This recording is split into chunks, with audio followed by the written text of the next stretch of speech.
Come explore the unknown and enter the Chamber of Shadows, a podcast for the dark, haunted, and mysterious.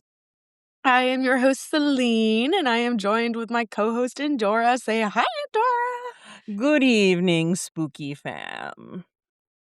I don't want to take a lot of time at the forefront today because we have a big case. But have you seen anything about those missing scientists? Yeah, like every single day. Yeah, Okay, I yes. have not been online a lot because I've been locked in doing research, but what brief overview, what's going on with that? So it'll be very brief because when I know about it fits on the head of a pin. But Okay. I think the lion's share of them are missing. There are some found deceased, um, possibly by suicide. I think some of them were ruled suicide and the families are like, nah. Um, but they're all like physicists that were involved all sort of in the same project. Um, Yeah, so that's not suspicious at all. yeah. Okay. It's creepy. It's creepy as hell. Well, I wanted to bring it up because honestly, it kind of reminded me of the case that we're doing today. So I thought I it can was see odd how. timing. Yeah, I definitely can see how. Yeah. Yeah. So I'm gonna go ahead. I want to do my intro. I do want to warn everybody. This is probably gonna be a hefty episode. So, we'll kinda figure out I think we'll be able to get through all of it today. If we need to split it up, then we'll just do separate recordings and do it that way, um, yes, so, as far as the intro goes, in January 1959, a group of 10 student hikers from the Ural Polytechnical Institute set out on an expedition into the remote Ural Mountains. By February, when the remaining 9 hikers failed to return, the search efforts began. What they thought would be a rescue mission took a sinister turn. By May, all 9 bodies would be found. The circumstances surrounding their deaths so strange that even the Soviet investigation concluded that they were killed by a quote, unknown compelling force. Despite decades of investigation, the Dyatlov Pass incident remains unsolved, up for debate, but largely for vast majority of people remains unsolved. Many continue the search for answers, though the case's bizarre details prove difficult for any solid explanation. Theories of avalanche, military involvement, UFOs, Yeti, strange lights in the sky, and even murder circulate, yet nothing ever feels quite right. So join us for this episode where we will go over the details of the Dyatlov Pass incident and leave you to decide what happened. This is gonna be a really good one. Yeah, how long has this been on your radar? Oh, a long time. A long time. Yeah. I couldn't even throw a number out. Yeah, same. Well, actually I can because I believe it was 2015 because that's Astonishing Legends was the reason why I knew about it. Yeah. And Yep. they did a really deep dive. Of course it was 10 years ago. But I'm still Astonishing Legends fan, so yeah, Yes! And if love you them. haven't heard our Sally House episode with their evidence, you should definitely do that. Yes, yeah, you definitely should. Yeah, love those Oh, guys. well, yes, this is a huge case. What do you know or remember, I guess? Do you remember a lot about it?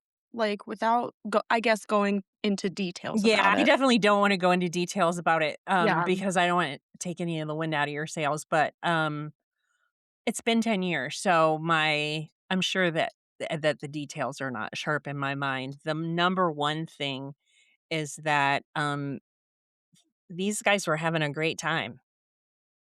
Yeah, Yeah, they were. yeah. That actually yeah, that is because of one of the theories, um, I just feel like that's not yeah. So, I will say everything that we do know about their travels and everything, we know from their diaries. They were a part of this sports group, and because they were a part of that, they were required to keep journal entries. So, I'll actually be referencing some of those throughout their trek and everything. But yes, in case anybody is wondering where we get some of the information from, it is from them. Right. Yeah, yeah. They gave us the whole story that they Yeah, probably would have been very well, excited to tell when they got home. almost, but Yeah. yeah, yeah. All right. Well, I do want to say right off the bat as well, I want to remind everybody these are real people, some of whom still have family members who are alive. Our goal is to share the story. We want to keep it alive while maintaining the utmost respect. The sources that I included, or that I used, include the documentary An Unknown Compelling Force, the Dyatlov Pass Incident, and the documentary The Dyatlov Mystery, both being found on Tubi.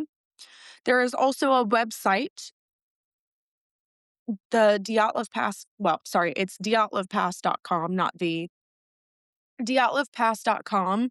This is by a woman named Theodora. I'm so sorry, Theodora. I do not wanna botch your name, so, but Theodora is a woman who has devoted more than a substantial amount of time collecting research on this case. She sh she got it all. She If you related to go them somehow or no? No, No. so she's in um, the Dyatlov Mystery documentary, and she talks about how she went through an accident. I don't remember the exact accident, but when she was going through recovery, she learned and kind of fell into the Dyatlov incident. Oh, I know a little about that. Okay. Yeah, and so she just started consuming all of this stuff, and eventually she started the website. And the website, I mean, guys, you can go see this website. It's got all of the photographs, it's got autopsies, but I'm gonna give you guys those. Haha. It's got diary entries, it's got I mean, literally so much. It's got their paths. So, yes, I definitely recommend watching these and visiting that site. There is so much information that I probably didn't include because I can only fit so much into one episode. So, yeah, I mean, it's a lot, and we're about to get started. All right, let's get it. You ready? Yeah. Okay. All right. On January 23rd, 1959, 10 experienced hikers set out for an expedition into the Ural Mountains in Russia. Now, this was them leaving to head to Ivdel. So I want to clarify that. On the 23rd, they were heading to Ivdel. The group was led by Igor Dyatlov. He was 23 years old and a fifth year of the radio engineering faculty. He was a talented engineer, and during his days at the Ural Polytechnical Institute, which I'm going to be calling UPI from here on out just because it's shorter, he was actively involved in mountaineering. He was known to have a balanced character, he was responsible and thoughtful, and was in great physical shape. Zenaida, who I'm probably going to call Xena, was a fifth year student at UPI as a radio engineering major. She was known to have a bright personality and she was outgoing and energetic. She's described as one of those people to have others naturally drawn to her. She was an experienced hiker and was hardworking, persistent, and optimistic. She was constantly with Igor, doing expeditions together. There is talk of romantic relations between her and Igor, but if he had any romantic feelings to her, they were unrequited. She instead had romantic relations with another of the group, Yuri Doronchenko. He was 21 and a fourth year student of radio engineering at UPI. He grew up in a poor family and was known to be reserved yet impulsive. Him and Zena were known to be in a relationship, though they had broken up prior to this trip and remained great friends. Yuri Krivnishenko is our next one. He was 23. He was the joker of the group and a good friend of Igor's. He took part in almost all of his expeditions. He was the life of the party, and he had graduated from UPI in 1957 after studying construction hydraulics. Nikolay Thibault Brignol. Sorry, Brignol. I'm going to call him Thibault.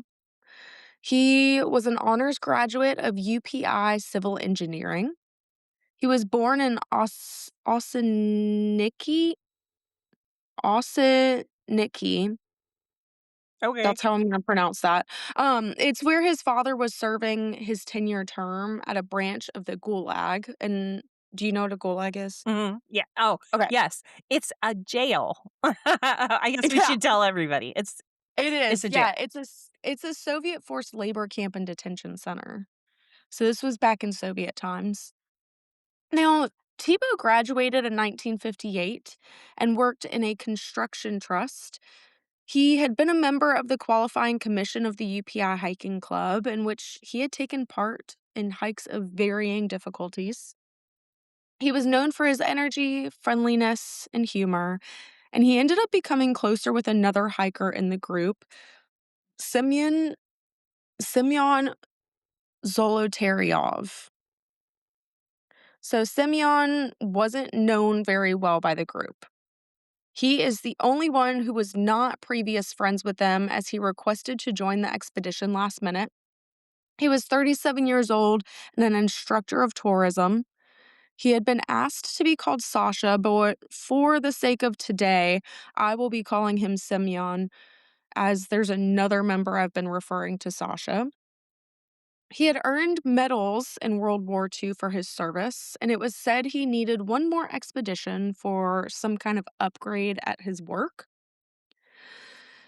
One thing about him is that he had, quote, interesting tattoos, most being hidden to the group. Okay. These tattoos proved to be a point of contention for people in regards to their demise.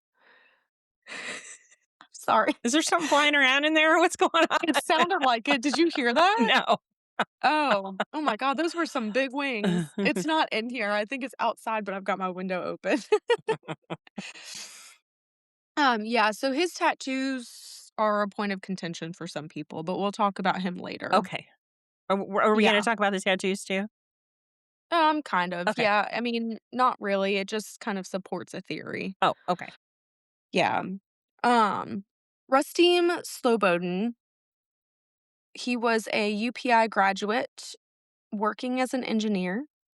He is referred to as the most athletic in the group, as he was a seasoned hiker and athlete. He had incredible stamina and he was known to be kind, along with having a strong sense of teamwork and the ability to find solutions in difficult situations.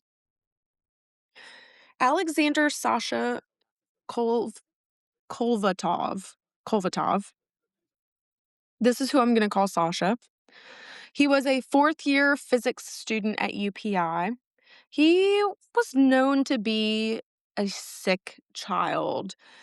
His family was incredibly close. He didn't go to school growing up until his father, I'm going to say, mysteriously died when he was 10.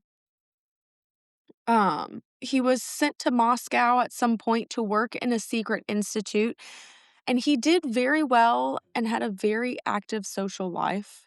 It was here that he began engaging in hikes, making new friends. Eventually, he would move from Moscow back to Yekaterinburg, which is where all of these hikers are really from.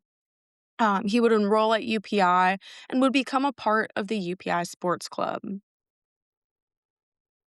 Ludmila Dubinina was just shy of her 21st birthday, making her the youngest What's of her the first group. name again? I'm sorry. Ludmila, Ledmilla. Okay. yep, it's Lydmila. I might just call her Luda at some points. But yes, Ludmila. She was good at sports growing up and would take part in short distance running competitions. She was a fourth year in UPI in the engineering and economics major and was active in the sports clubs. She loved singing and taking pictures and had considerable mountaineering experience. She was known to be wise, firm, thoughtful, strong, and fair. Yuri Yudin was the 10th member of the group. He was kind and a good friend, though he is the one who departed with the group as he was unable to complete the expedition as his chronic disease sciatica flared up due to the frigid cold. This would make him the sole survivor of the group. There is legend, no, I do not go into it, but there is legend that he was in love with Ludmilla. Okay. How do we feel about that? That's a lot of people. Um, so far so good. I'm taking notes. Okay, Just so I can remember, like, I remember a general overview of the story, and I definitely remember Igor Dyatlov because what a cool name. right. And so I'm that name is always going to stick with me. But yeah, so I just yeah, I'm happy to have all of their names. Yeah, so it and I will say, while I was doing the research, you do get a very strong sense watching the documentary, going over, like, the information on the website, you get a very strong sense of who they are. Like, there's something about Tebow for some reason, I'm like, "That's my man." Like, I don't know, in my head, me and Tebow are best friends. So, it's like this Right weird. on. Yeah, the more you truly, like, dive into this and learn about them, there's this feeling of knowing them. I think that the documentaries did an excellent job at sucking you in and making you understand them a little bit better. Right. So, yes. One thing I wanna point out before I move on to their trip. These are experienced hikers. Right. They are experienced, they have done multiple different levels of categories of difficulty with these hikes.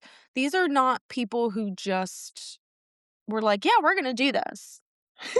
Right, like, yeah, like you and I, "Let's go to Gettysburg." Like, it's Yeah. not Yeah. this isn't a Yes. vacation. They're doing this, Exactly. actually, and they are also earning, medals and badges or whatever, right? Like, I there's believe so yes, yeah, because they talk about Simeon, and part of the reason he ended up joining was to earn some other, like, it was gonna help him level up at his job. right. Yeah, So, I don't know what that looks like for them. same. I do know that these aren't just things you can sign up for. You have to qualify for it. You have to be Mhm. taking or doing journal entries, which is exactly, again, how we got this information. Like, this isn't just a, "Woohoo, we're gonna go on a trip." Right. Yeah, this Yeah, is intense, and they're they have experience doing this. right. I wanted to point that out because that does come up later. That was kind of a point of contention for me with some of the theories. So, do you have any questions, comments, concerns before we move on to the actual trip? So I do remember a little bit of a love triangle angle. But Mhm. that doesn't really figure into any of this, right? That whole No, and that is part of one of the theories that I'll get into later. Because I don't know if you remember, I know I just went through a lot of information. There was talk of Igor having feelings for Xena, but Xena not reciprocating his. mhm, We do know that Xena and Yuri Doroshenko were in a relationship at some point in time. right. We know that they were broken up before this. She actually writes in one of her journal entries about how Yuri is coming on this trip, and it's gonna be she's excited, but she doesn't know how to act because they're not together, but they were together. So, yes, that is one of that's really the main triangle there as far as that goes. Okay. Yeah. Are we ready? I'm ready. All right. This is going to be an overview of their trip. I am going to go into details after, but I want everybody to understand in general what this trip looked like for them. So on January 25th, the 10 hikers began their trip into Ivdel. Their goal for this expedition was to reach Mount Otorten and return home around February 12th. I do wanna stop here and let everybody know too, the the way I'm pronouncing things, I just kind of got it from the documentaries, so I'm doing the best I can. I'm That's doing the right. best I can. That's right. Alright, so their goal was to return home around February 12th. This was a Category 3 hike, the most difficult ranking. While in Ivdel, they would send their last letters and telegrams before taking a truck ride into the last inhabited settlement so far north, Vishay. This would be their last official stop before starting their trek of roughly 300 kilometers, or roughly 186 miles. We negotiated to go to Settlement 41 by a truck. We froze pretty good riding in the back. In Settlement 41, we were greeted warmly. They gave us separate room in the hostel. We talked a lot with the local workers. That was written by Yuri Krivnishenko on January 26th. Zena writes on the same day, workers are simply working here, not prisoners, but recruits. There are many smart ones. Today is the last day of civilization. Ludmila writes, we were met very hospitably. We stayed in the barracks where the guys live. They are all civilians. The guys are all young, interesting, and even cute. I thought that was hilarious. I had to add that. From here, the team negotiated their packs to be taken by horse and cart to their next stop the following day. They themselves would set out on January 27th and begin 7 hours of tough ski hiking to arrive at their next stop, a derelict settlement, geez, that was abandoned 7 years earlier, from which it was a former infamous gulag. While here, there was still one hut that was intact enough to use. It was at this location that Yuri Yudin would have to return due to medical reasons. He had that chronic illness that I mentioned earlier, sciatica, and the freezing temperatures were causing him to have a pretty bad flare up. Oh, yeah. Sciatica is miserable. Yeah, Yeah. that's horrible. Xena writes on January 27th, yes, Yuri Yudin is leaving us today. His sciatic nerves inflamed again, and he is leaving. Such a pity. How does that happen? How does he leave? Does he just he can't turn I around and think walk back because he's got sciatica, so what are we doing? they mentioned something about a horse Oh, at this point. So I think maybe they just had somebody somehow come back and get him. okay. I don't know, yeah, how long. I don't think he would have been able to, like, make the trek by himself back. I Yeah, for might be wrong sure. about that, though. Oh, yeah. Yeah. Ludmilla writes on January 27th, Yuri Yudin got sick, something with a nerve of his leg, so there are 9 of us in the future. At the moment, we are sitting and singing songs. This well, I'll say this first. Yuri Doroshenko wrote, Second North is, that's what they call this area, is an abandoned site consisting of 20 to 25 houses. Only one is suitable for living. We started a fire with wood boards. Smoke came from the stove. Several people hurt their hands on old nails. Everything is well. We were talking and joking till 3 in the morning. So this is really a theme that you see throughout their journal entries. They really just, they set up camp and they play music. They brought like a little, I think it was a mandolin that they brought maybe. And I can't remember. I think it was maybe Ludmilla. I think it was Ludmilla who was the singer, and she was like known to be a good singer. So they would just sing and talk and yeah, so they really that is a common theme. They were having a good time. From here, the 9 remaining hikers would continue on, walking along the Lozva River for days. They began at 11:45 a.m. Overall, the terrain becomes flatter, entirely covered by forest. We stop to rest at 5:30 p.m. on River Lozva. Today we spend our first night in the tent. After dinner, we sit for a long time around the campfire and sing heartfelt songs. Then we just resume our discussions, mostly about love. We don't know 100% who wrote this entry, but it is believed to be Luda.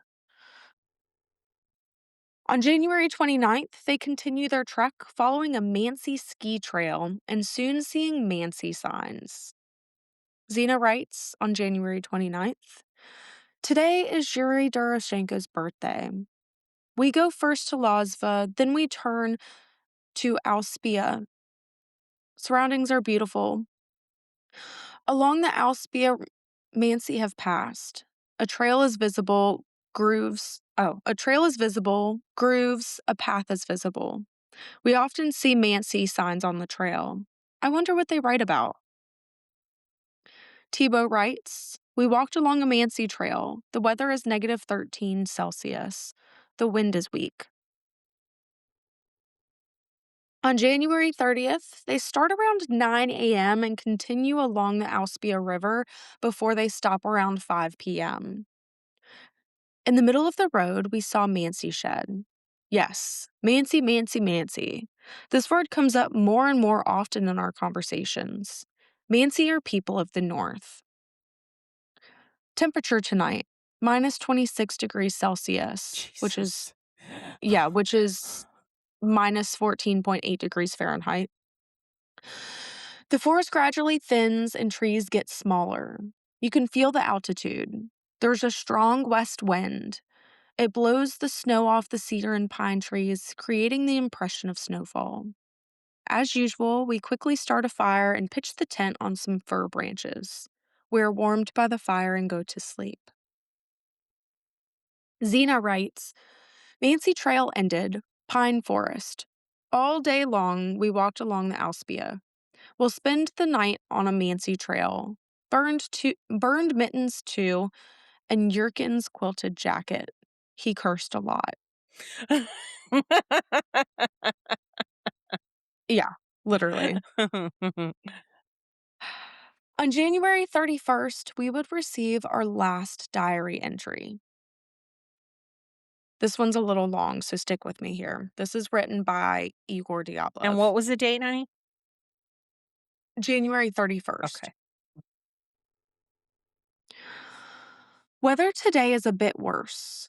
Wind west, snowing, probably from the pines, since the sky is perfectly clear. Started relatively early, around 10 a.m. Got back on the Mansi Trail. Up to now, we are following a Mansi Trail on which not so long passed a hunter with deer. Yesterday, it seems we stumbled upon his resting stop. Deer didn't go any further. The hunter took the beaten trail by himself. We are following in his steps. Had a surprisingly good overnight. Air is warm and dry, though it's -18 Celsius to -24 Celsius. Walking is especially hard today. We can't see the trail, have to grope our way through at times. Can't do more than 1.52 kilometers per hour, which is about a mile per hour. Trying out new ways to clear the path, the first in line drops his backpack, skis forward for 5 minutes, comes back for a 10 to 15-minute break, then catches up with the group. That's one way to keep laying ski tracks nonstop. Hard on the second hiker, though, who has to follow the new trail with full gear on his back. We gradually leave the Auspia Valley. It's upwards all the way, but goes rather smoothly. Thin birch grove replaces firs. The end of the forest is getting closer. Wind is western, warm, piercing, with speed like the draft from airplanes at takeoff. Fern open spaces. I can't even think of setting up a labaz here. It's nearly 4. A labaz, by the way, is a traditional elevated wooden storehouse or cache built on stilts. It protects food, gear, and meat from wild animals. Have to start looking for a place to pitch the tent. We go south in the Auspia Valley. Seems this place has the deepest snow. Wind not strong, snow 1.22 meters deep. We're exhausted, but start setting up for the night.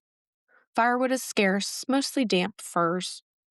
We build the campfire on logs, too tired to dig a fire pit.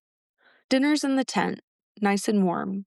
Can't imagine such comfort on the ridge with howling wind outside, hundreds of kilometers away from human settlements.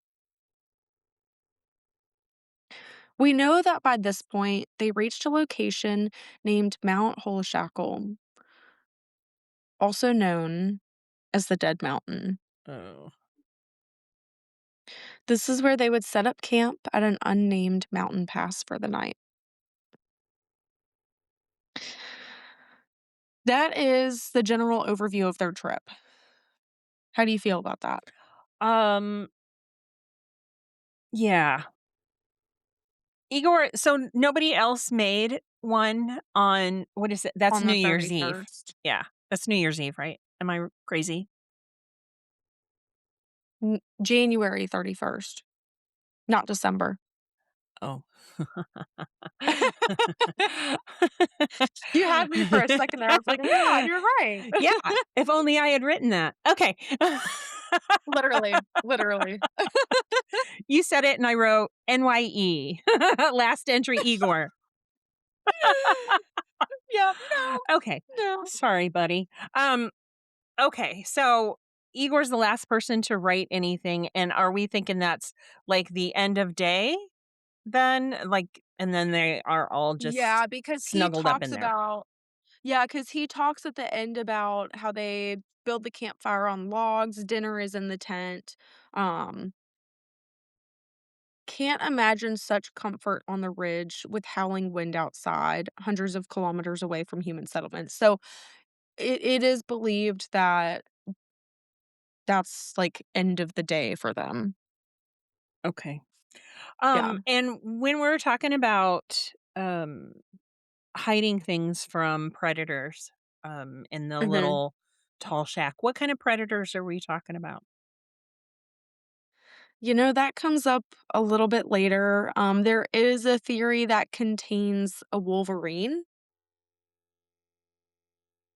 For all of Yeah. them? I mean, they're mean as Remember hell, but I mean, yeah, yeah, remember, we're in Russia. yeah. We don't see that mess here, but Yeah, yeah. I can't imagine a Wolverine taking out 9 people, but okay. Yeah. Well, there's yeah, I'll explain it in depth a little bit later, Okay. but something like a wolverine, they have reindeer there. Bear?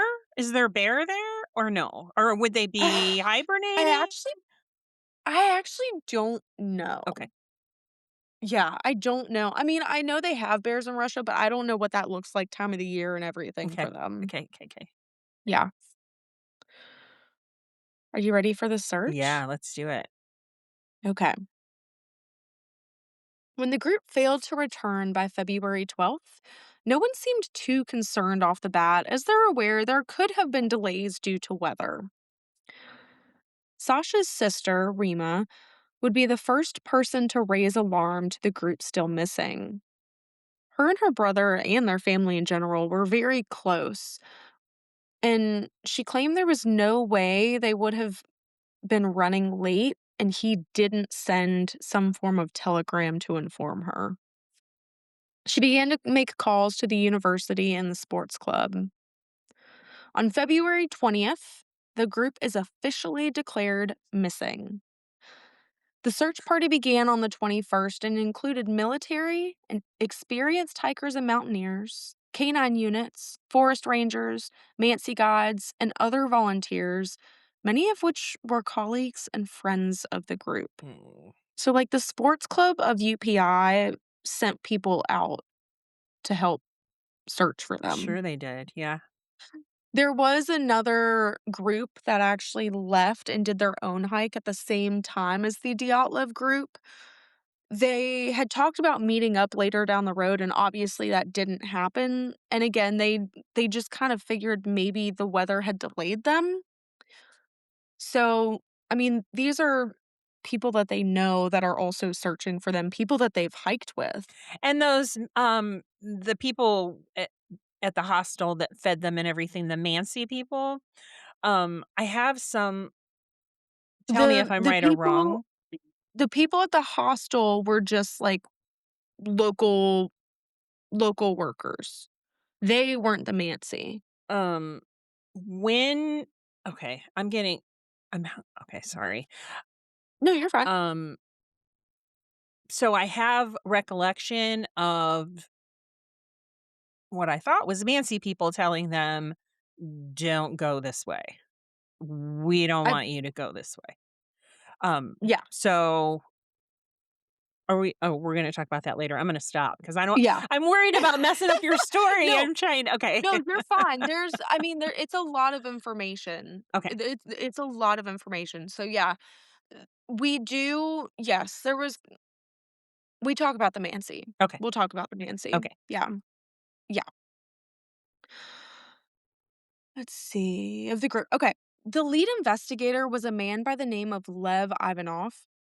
The groups would be dropped off via helicopter and would split into groups and begin the search. One group reached the summit of Ortorton, the group's final destination, but found no trace of them having been there. Another group discovered an old trail, which would later be confirmed to be from the Dyatlov group. So from here, the group further split and began climbing the pass connecting to Mount Holoshackle. This group consisted of 3 members: Slapstov, Sherivan, and a local forester, Ivan Passion. Passion would stop to rest while the other 2 continued on, soon spotting what they found to be the Dyatlov group's tent, half buried under snow. At the entrance were 2 tied skis and an ice axe with a storm jacket hanging off of it, and a flashlight on the roof. Torn in several places, they would go on to find food supply bags, boots, unfolded blankets, and quilted jackets, storm jackets, and backpacks under said blankets. Because of this finding, they would really start to focus on this area, and doing so led them to finding footprints about 15 to 20 meters down the slope from the tent.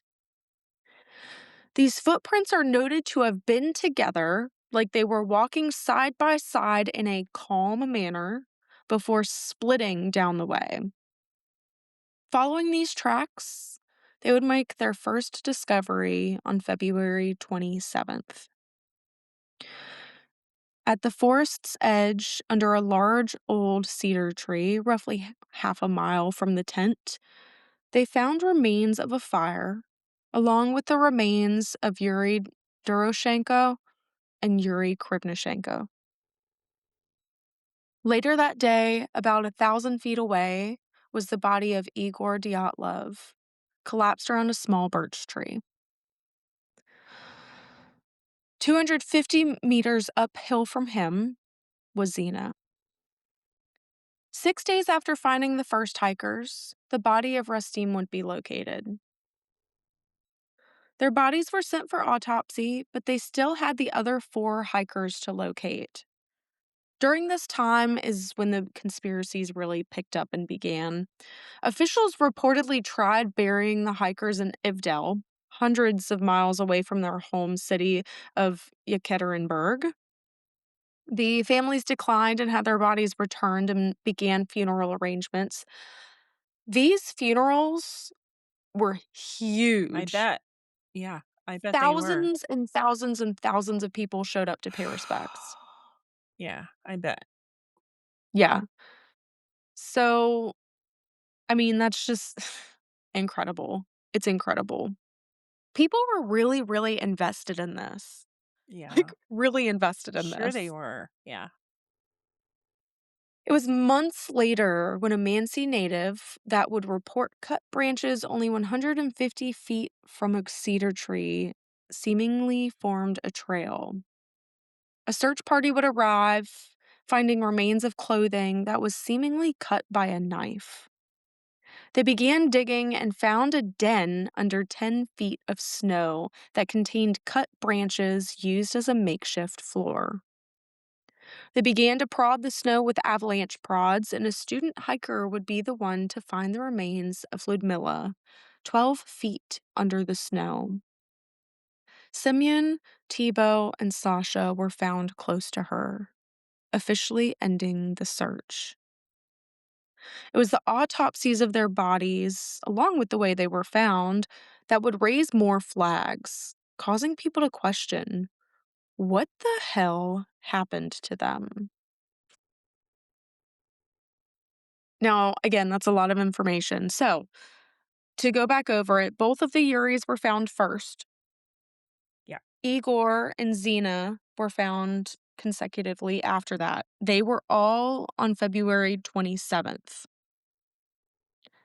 6 days later, they would find Rastim, and it wasn't until May 5th, I believe. I have the correct dates down a little bit further. It wasn't until May that they found the remaining four. And that was Ludmilla, Simeon, and who? Sasha Sasha. and Tebow.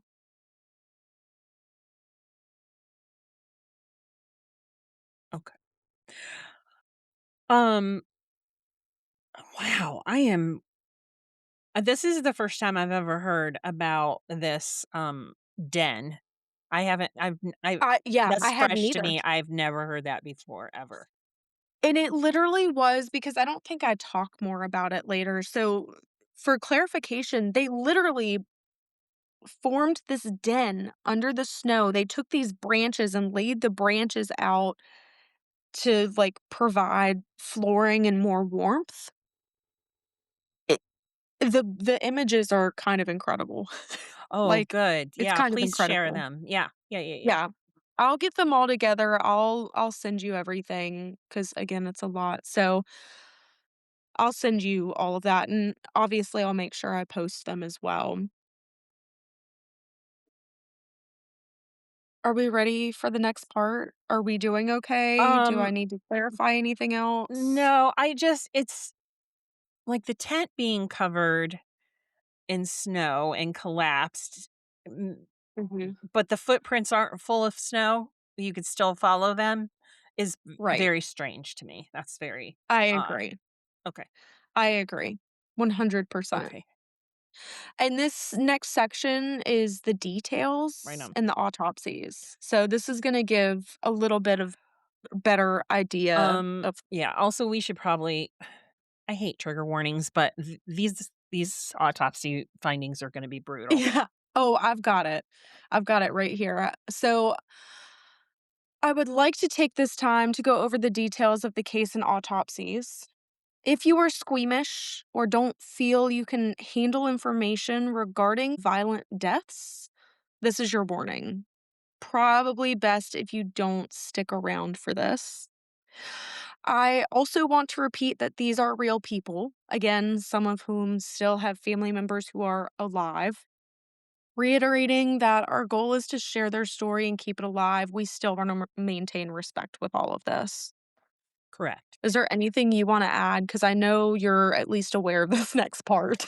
Yeah, no, just Okay. yeah. Um, it's a lot. It's a lot. Okay. Maybe Yeah. best in small bites if Yeah. you're squeamish. You don't have to, like, not listen to the whole thing, but maybe you could fast forward a little, and we'll just reference back to it a little instead of having to hear the whole brutal truth. Okay. Yes. Yeah. Yep. Had to get a little sippy sip. Ugh. I want to start with the tent. It was officially found on February 26th. As I previously mentioned, it was found by Slubstoff and Sheridan, with Ivan Passion holding back.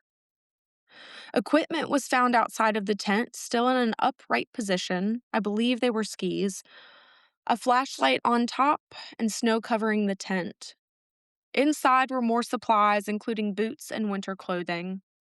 The tent itself was torn in several places. It was believed to be torn from the inside out. Someone from the search reports, quote, "The tent was half torn down and covered with snow. It was empty and all the group's belongings and shoes had been left behind." From here, a chain of footsteps left by several people wearing socks, a single shoe, or barefoot led to the nearby woods. 500 meters in, they were covered with snow. I want to stop here and talk about some discrepancy with the findings of the tent. It's talked a lot about in the documentary An Unknown Compelling Force that I had mentioned earlier. I stated that the tent was officially found on February 26th. This is up for debate. Here's why. Ivan Passion, one of the members in the three-person group that found it on that date, stated in his testimony, "On February 23rd, we were dropped off by a helicopter. Once we descended, we found ski tracks from the hikers. Here we pitched a tent and spent the night. The next day, we divided into groups and went to look for the hikers. As a result of the search, we found the tent with belongings." No This is mention further of condition? This is further backed up by his friend and search team member, Cheglikov, who stated, "On the second day, we found the tent of the hikers. It was badly snowdrifted. We did not go inside." It wouldn't be for another 2 days before the students accompanied Passion, spotting the tent. At this point, Passion would claim exhaustion, leaving the two students to be the one to find the tent. Is there a reason for this? I do want you to keep in mind for the theories portion that Passion is a local. He is close with the Bansi people. The forensic report states that the tent was cut by a blade in several places and was cut from the inside, leading to the belief that they weren't attacked, but rather fleeing. This is argued by a criminal expert brought on to that documentary. She states the direction of the fibers might not have been examined properly, whether on purpose or accident. If the tent were cut from the inside, the fibers would be facing out at the stabbing point. And the photographs taken, there's no end point, which again is exactly where you would be looking for that fiber direction. This leads her to believe that they didn't know where to look. And if this is the evidence that led them away from the idea of the group being attacked, how did this affect their interpretation of later Right evidence? on. Yeah. Yes. Any comments about the tent? I mean, whatever it was, it's clear they had life-sustaining items with them, and they didn't bring them because we're in a big damn hurry. Yes. Hurry up. No shoes, Yeah. 1 shoe, Mhm. once, a pair of socks, and we know the temperatures were well below 0. And also, why did we split up? Yeah. Yeah. Are you ready for the bodies? Yeah. This is a lot. Yeah, I'm aware. Heavy. All right. All of the autopsies were conducted by the same man, Foraj Dene. Yuri Doroshenko and Yuri Krivnishenko were the first two bodies to be found on February 27th. Their autopsies were conducted on March 4th. Yuri Doroshenko was found in a face down position, frozen, with burns on his foot and right temple. He is found wearing a sleeveless cotton undershirt, short sleeved checkered shirt with two empty breast pockets and all six buttons fastened, shorts and swimming trunks, blue cotton underpants fastened with two buttons that was badly ripped on the front side, and a large hole on the inside of the thigh. He was wearing wool socks on both feet with a lighter pair over them, the socks on his left foot burned. No shoes. He is seen with livor mortis spots on the back of his neck, which, for anybody who doesn't know, livor mortis is the settling of blood into lower areas of the body due to gravity after circulation ceases. It causes a bruising discoloration. So the livor mortis spots are seen on the back of his neck and lower areas of the body. Due to this finding, we know he was moved post mortem. Yeah, at least flipped over. Yeah. Yeah. He is also found with his ear, lips, and nose covered in blood, and his middle finger on his left hand is bloody. He has other numerous minor injuries, such as bruising and abrasions, noted. His overall scene next to Yuri Krivnishenko looks orderly. There is the suggestion that maybe his friends are the ones who moved him to make their deathbeds less horrific.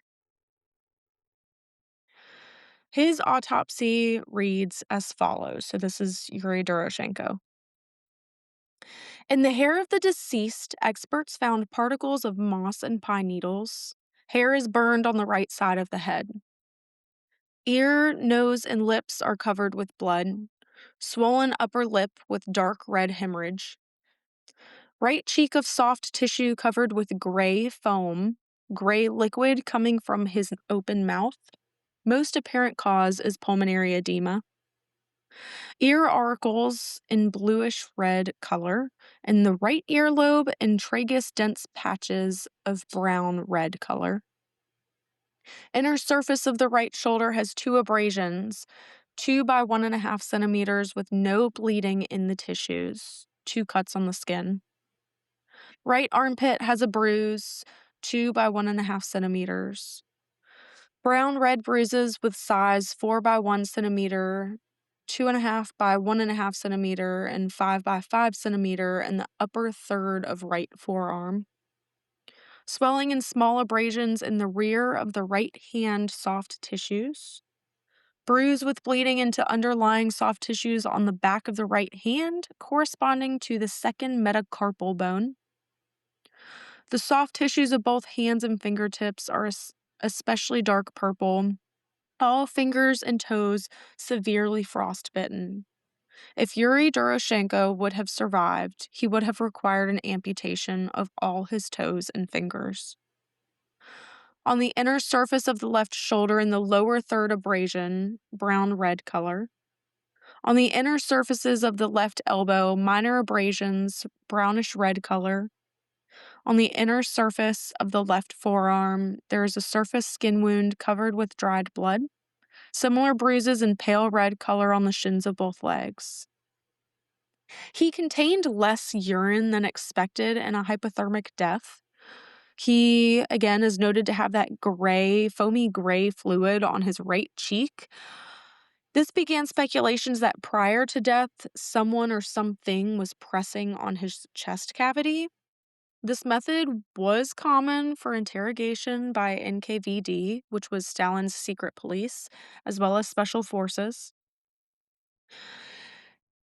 This could potentially be caused by a nasty fall from a tree, but the official cause of death is hypothermia. Bruised and abrasions non-life threatening, suspect hitting himself in rocks and ice and other surrounding objects in the state of agony. Death occurred 6 to 8 hours after last meal.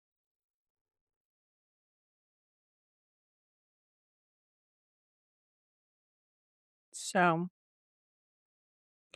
he does have He does have wounds that don't have any blood, so are we assuming that those are postmortem?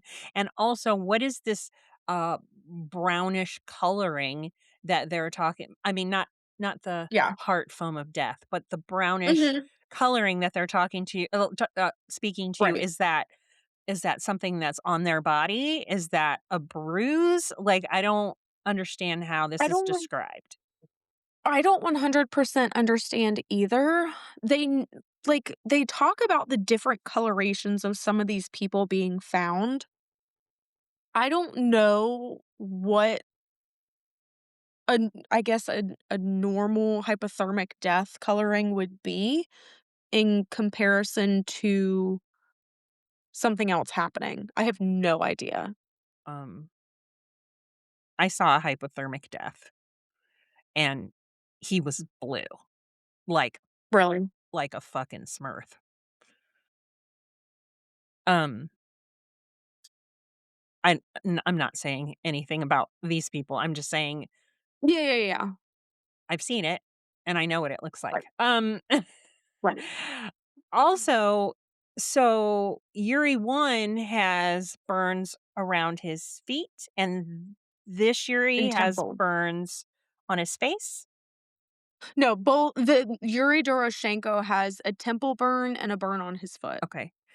Yeah, all of that was for Yuri Doroshenko. Okay, and there were no burns on this Yuri? There was no burns on the 2nd Yuri? Yuri 2? I'm gonna go into Yuri Krivnishenko now. Okay, Yeah. okay, So he was found in a face-up position, Yuri Krivnishenko, next to Yuri Doroshenko. okay. It is it is confusing the way that both of the Yuris were found right next to each other. Right, yeah. So Yuri Krivnishenko is found in a face-up position, dressed in an undershirt, long-sleeved checkered shirt, swimming pants, long underpants, and a torn sock on his left foot. Another sock that was found next to the fire remains is actually similar and is burned. No footwear noted. He's noted to have burns on his left leg and foot, torn skin on the backs of his hands, and blood between his fingers, with the index finger being torn. His own blood? Yes. Okay. Skin of his left, well, I assume they didn't, there's no mention of it being anybody else's or anything else's blood. Thank you, So, 1959. Okay. right, exactly. Skin of his left shin is torn and covered in blood. He has various bruises and abrasions. His autopsy reads as follows: bruises on the right forehead, zero point 0.3 by 1.8 centimeters. Diffuse bleeding in the right temporal and occipital region due to damage to the temporalis muscle. So, for anybody who doesn't know, that's all in your face. Bruise around left temporal bone. Tip of the nose is missing. No traces of blood, meaning it was bitten most probably by animals post mortem. The deceased was found face up. Frostbitten ears. Portion of the epidermis from the right hand is found in the mouth of the deceased. The back of the right hand is swollen. Fingers are brownish purple. Tips of the fingers on the right hand are dark brown color, minor skin abrasions on the soft tissue. Palm of the right hand is bluish red color, dark brown skin wound with jagged edges at the base of the thumb. And the middle phalanx of the fingers 4, 5, cutaneous wound with hard edges and charred surface. Detachment of the 2 centimeter epidermis on the back of his left hand. Abrasion and pale red color on the right side of the chest, 7 by 2 centimeters and 2 by 1.2 centimeters. Pale red abrasions along the middle clavicular line at the edge. Geez, I'm going to start that sentence over. Pale red abrasions along middle clavicular line at the edge of the rib of the right hypochondrium. Dark red abrasions on left wrist, back of left hand is swollen. Pink and brown red bruise on his left buttock, 10 by 3 centimeter. 3 linear skin lesions with straight edges, sharp corners, and depth up to zero point 0.3 centimeters on the inner side of the upper third of the left thigh. 3 cutaneous wounds with sharp corners on the inner side of the upper third of left hip. Dark brown abrasion on the front of the right femur and tibia. Dark brown red abrasions on the front inner left thigh. Edema on the left leg and foot. Burn in the area the size of 31 by 10 centimeters on the entire outer surface of the leg. Wait, what? Dark I'm brown, sorry. Can you repeat that? He was burnt 31 centimeters? 31 by 10 That's centimeters. a big patch. Okay. Yeah, that's a big patch. Okay. Dark brown abrasions on the right shin. Patches in the area 10 by 4 centimeters of brown red epidermis peeling from the back of the left foot. Second toe charred to dark brown color, and the tissue is dense to the touch. The presence of skin between his teeth and his hand suggests maybe he tried waking his irresponsive hands by biting himself or trying to stifle a cry. Cause of death, hypothermia. Mhm. So, all in all, Yuri Doroshenko, Yuri Krivnishenko have bruises and abrasions and burns everywhere. Yeah. Uh, Um, okay. I don't know where I don't have an explanation for these huge burns. Also, wasn't one of his Yeah. hands degloved? Didn't you say that one of his hands was degloved? Was it his hand or his foot? Um, it said it was peeling back. Ugh. Sorry, everything's like That's okay. I That's a I lot. literally copied and pasted the autopsy findings. Um, yeah, detachment of 2 centimeter epidermis on the back of his left hand. Yeah.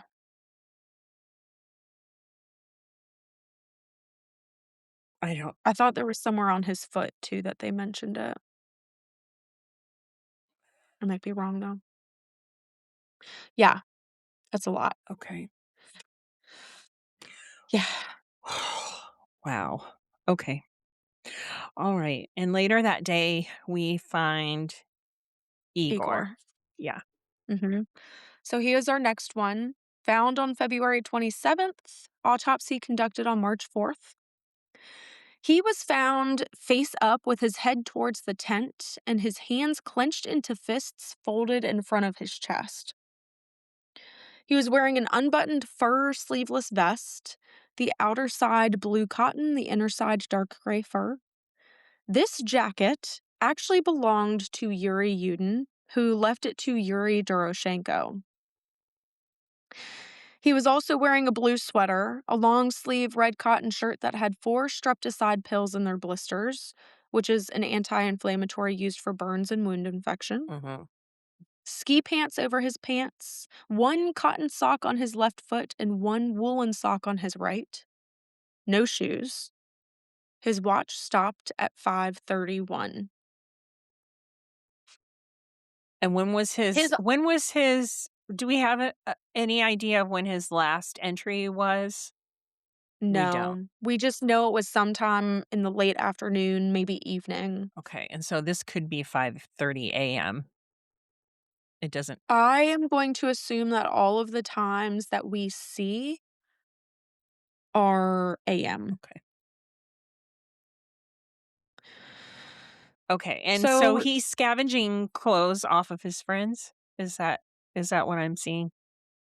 I mean, I wanna talk about that a little bit later because, yes, we start to see from here, as we go down, people are better and better dressed. So, there is the belief that they were taking the clothes off of the deceased. My problem with this, when I think about this, is maybe it's actually the opposite because we're going to get to some very, very intense autopsies for people who probably wouldn't have survived very long. So I wonder if maybe these people instead were trying to give them their clothes to help them survive? I don't know. Okay. Yeah, I don't know. But there is the belief, people do believe that as we go down, they were taking the clothes off of their dead friends. Yeah. I mean, it Yeah, tracks. It makes sense. There's no shame on that. right. Jesus Christ. Yeah. Okay. Yeah, I mean, gotta do what you gotta do to Mhm, survive. mhm. So Igor Dyatlov's autopsy reads as follows: minor abrasion on the forehead, minor abrasions on the upper eyelids, brown red abrasions above the left eyebrow, minor abrasions on the left cheek, brown red abrasions on both cheeks, dried blood on his lips. Lower jaw had a missing incisor. The mucosa was still intact, suggesting that Oh. the tooth was lost long before the final trip. Bruised knees without bleeding into the underlying tissues. Both ankles had brownish red abrasions, size 1 by half of a centimeter and 3 by 2.5 centimeters, with hemorrhaging into the underlying tissues. Single incision 4 by 2 centimeters in the lower third of the right tibia. Many small scratches of dark red color on the lower third of the right forearm and palm surface. Purple gray discoloration on the back side of the right hand. Metacarp oh god. Metacarpophalangeal joints on the right hand had brown red bruises. This is a common injury in hand-to-hand fights. Oh. To get a better idea of the injuries, just make a fist. This is the part of the hand that you use to hit somebody. That is literally what they have in there. Left hand is dark or is brown purple color with brownish red bruises. Superficial wounds on the second and fifth finger of the left hand. Skin wound in the palmar surface of the second, fifth finger of the left hand. No internal injuries. Cause of death, hypothermia. Hmm. Well, who's he fighting with? Right. And I will say he is the only one, in my opinion, that could read as hypothermia and be accurate. Yeah. The only one. Just with there being no internal bruising. Now, could I be wrong? Absolutely. Absolutely. Obviously, something is going on here. Right. So he's just the only one out of all of them in which it could be logical. Yeah. Xena was the last body found on February 27th. Her autopsy also conducted on March 4th. She was found face down with her head towards the tent. She was wearing two hats, a long sleeve undershirt, a sweater, checkered shirt, and another sweater with a torn cuff on the right sleeve.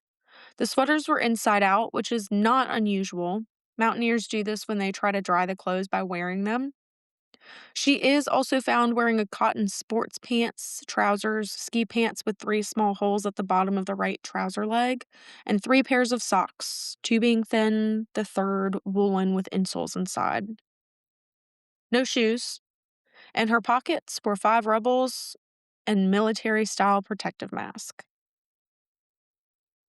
Wait, what? Her, yeah, Protective mask? What's that for? unsure. Okay. Her autopsy reads as follows: dark red abrasion on the right frontal eminence, pale gray area 3 by 2 centimeters above the right eyebrow, dark red abrasion on the upper eyelids, brown red grays on the bridge and tip of the nose, numerous abrasions on the left cheekbone, bruised skin on the right side of the face, brown red abrasion on the back of both hands in the area of metacarpal phalangeal and interphalangeal joints, wound with jagged edges and missing skin on the back of the right hand at the base of the third finger, frostbites of the phalanges of fingers, a long bright red bruise 29 by 6 centimeters in the lumbar region on the right side of the torso. Mm. The bruise looks like it was left from a baton. So For anybody who doesn't know, lumbar region is like lower part of your Yeah, abdomen. like the small of your back and down. Yeah. Yes. Yep. Medical exam shows she was not sexually active at the time of her death. Why is this relevant? It assesses the nature of the relationship between her and Igor, first and foremost. But it's also to help support a theory that if escaped prisoners were to blame, it's, quote, doubtful that they would have left the women alone. Oh, yeah. Oh, yeah. Shit, I didn't even think about that. Yeah. Yeah. Cause of death hypothermia due to a violent accident. So I'm trying to picture this in my head. So obviously she face planted or somebody planted into her face but it's the back of her hands that are tore up, not the front, and it's her back that's injured. Mhm. Well, if it's her back that's injured, they probably just got a good, like, whack in behind her. Especially if she fell face forward and they just, like Yeah, but how's that tear up the back of your hands though? unless she, was trying Unless to they were throw torturing punches and they're her and just stepping on her yeah, hands or I yeah. mean, I don't know.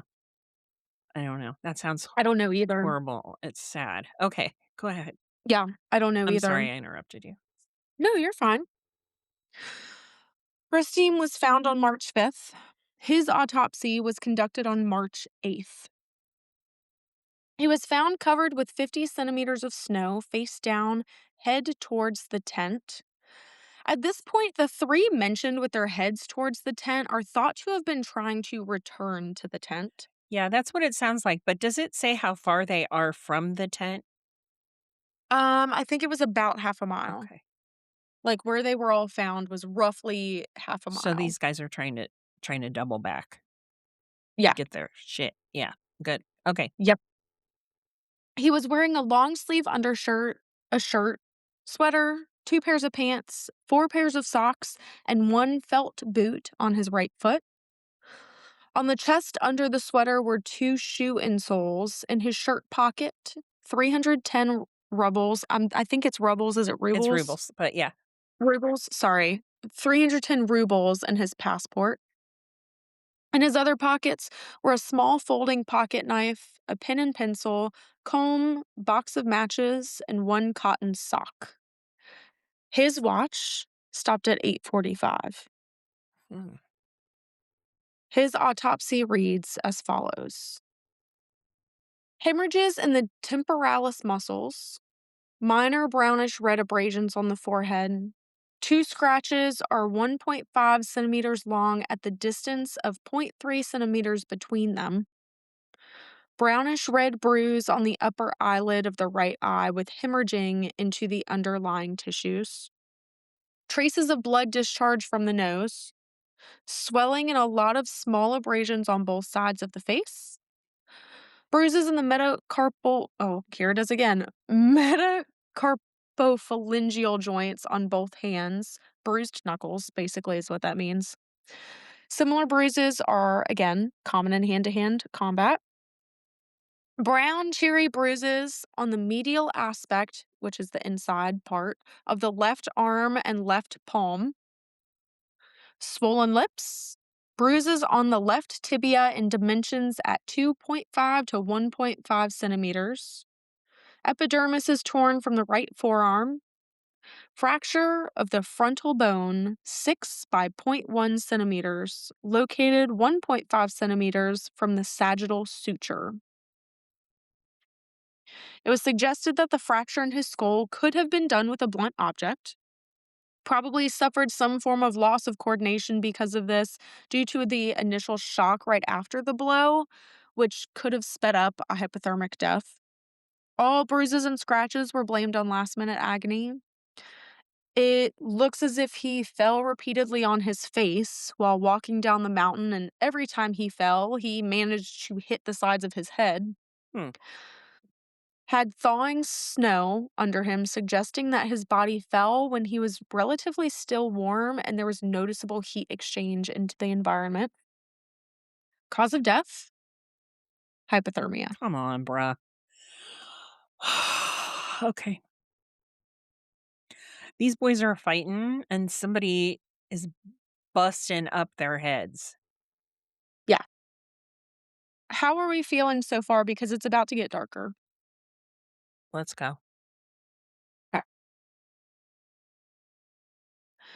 The clothing found prior to the last body's findings were noted to be black cotton sweatpants with the right leg cut off with a knife, the left half of a woman's light brown wool sweater, and the right half and sleeves cut off. The sweaters presumed to belong to Ludmilla, who was the first to be found on May 5th. Her autopsy was conducted on May 9th. She was found on her knees, her face and chest pressed to a rock that had a natural ledge with water running over it, her mouth open. Why am I getting emotional right now? Holy shit. Oh my god. Yeah. Okay. So, found on her knees, her face and chest pressed to a rock that had a natural edge. Water was running over it. Her mouth was open. She wore a short sleeve shirt, a long sleeve shirt, and two sweaters, one of which belonged to Yuri Krivnishenko, along with underwear, long socks, two pairs of pants, the external pair badly burned and ripped, and a small hat with two pairs of warm socks. It seems she took off her sweater and cut it to wrap half around her foot. Oh, She yeah. discarded, intentionally or not, the rest into the snow. Her autopsy reads as follows. Soft tissues are missing around eyes, eyebrows, nose bridge and left cheekbone is partially exposed. Damaged tissues around the left temporal bone, sized 4 by 4 centimeters. Eye sockets are empty, eyeballs missing. Nose cartilages are broken and flattened. Soft tissues of the upper lip are missing. Teeth and upper jaw is exposed. Tongue is missing. Ribs 2, 3, 4, 5 are broken on the right side, two fracture lines visible. Ribs 2, 3, 4, 5, 6, 7 are broken on the left side, two Jesus. fracture lines visible. Massive hemorrhage in the heart's right atrium. Bruise in the middle left thigh, size 10 by 5 centimeters.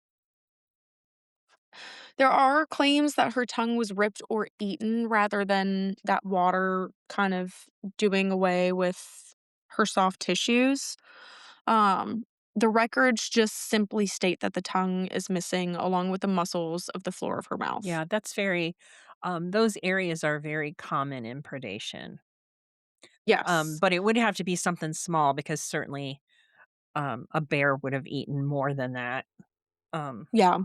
yeah. Well, and I feel like, and correct me if I'm wrong, like I don't think it's that far off to assume that the water did just over time start doing away with that soft tissue, I mean, right? if it can do away with granite and Yeah. rock, it can certainly do away with soft tissue, I would think. I don't know about how the cold affects that though, and like I don't Yeah. know. Um, Now, here is what makes me think otherwise, though. Her stomach contained about 100 grams of dark brown mucosal mass, which they suspect to be coagulated blood, sure. which is used as an indication that the heart was still beating and the blood was still flowing when the tongue was removed. Mm, So I don't know. I don't know. I don't know if I believe that. I Isn't don't, it yeah, I don't proven either. that, everything started leaking when she got punched in the chest or hit by a bus Yeah, or whatever happened to her chest? yeah, Yeah, yeah, yeah. She was not sexually active at time of death. Cause of death: hemorrhage into the right atrium of the heart, multiple fractured ribs, and internal bleeding. yeah. At least it's not Yeah, hypothermia. you got one right. Woo. Okay. Semyon Zolotaryov, found on May 5th, autopsy May 9th. He was found embraced with Sasha, breast to back. It was Mm. almost as if Sasha was trying to protect or warm him.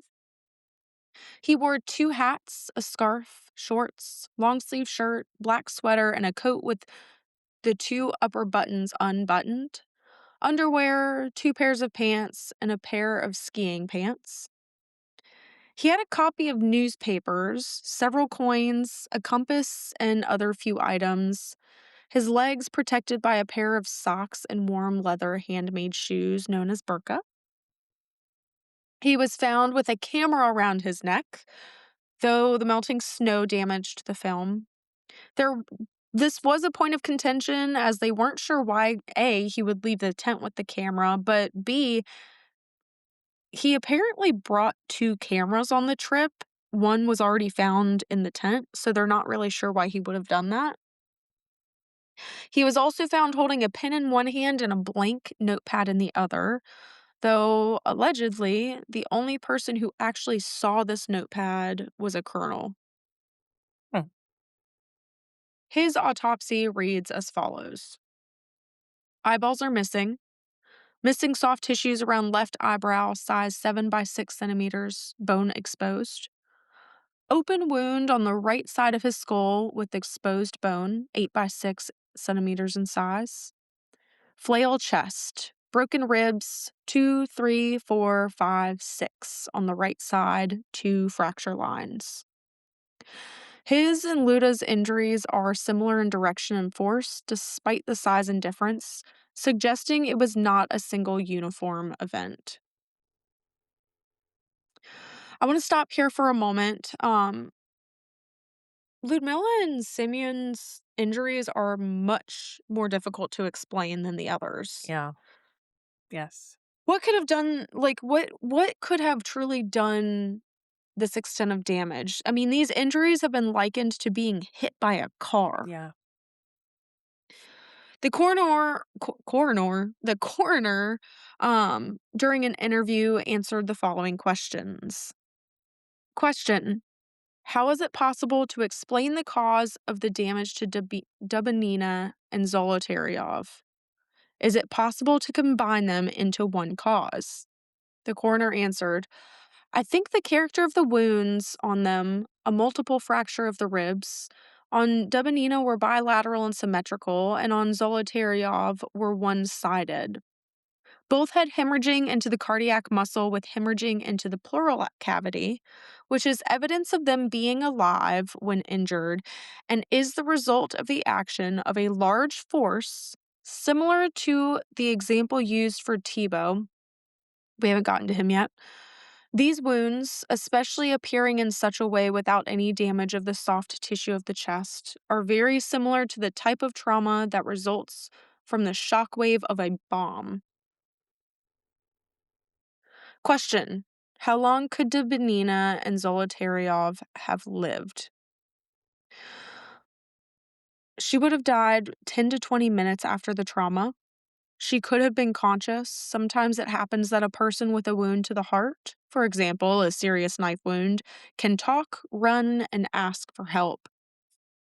Her situation was one of complicated traumatic shock resulting from the bilateral rib fracture with subsequent internal hemorrhaging into the pleural cavity.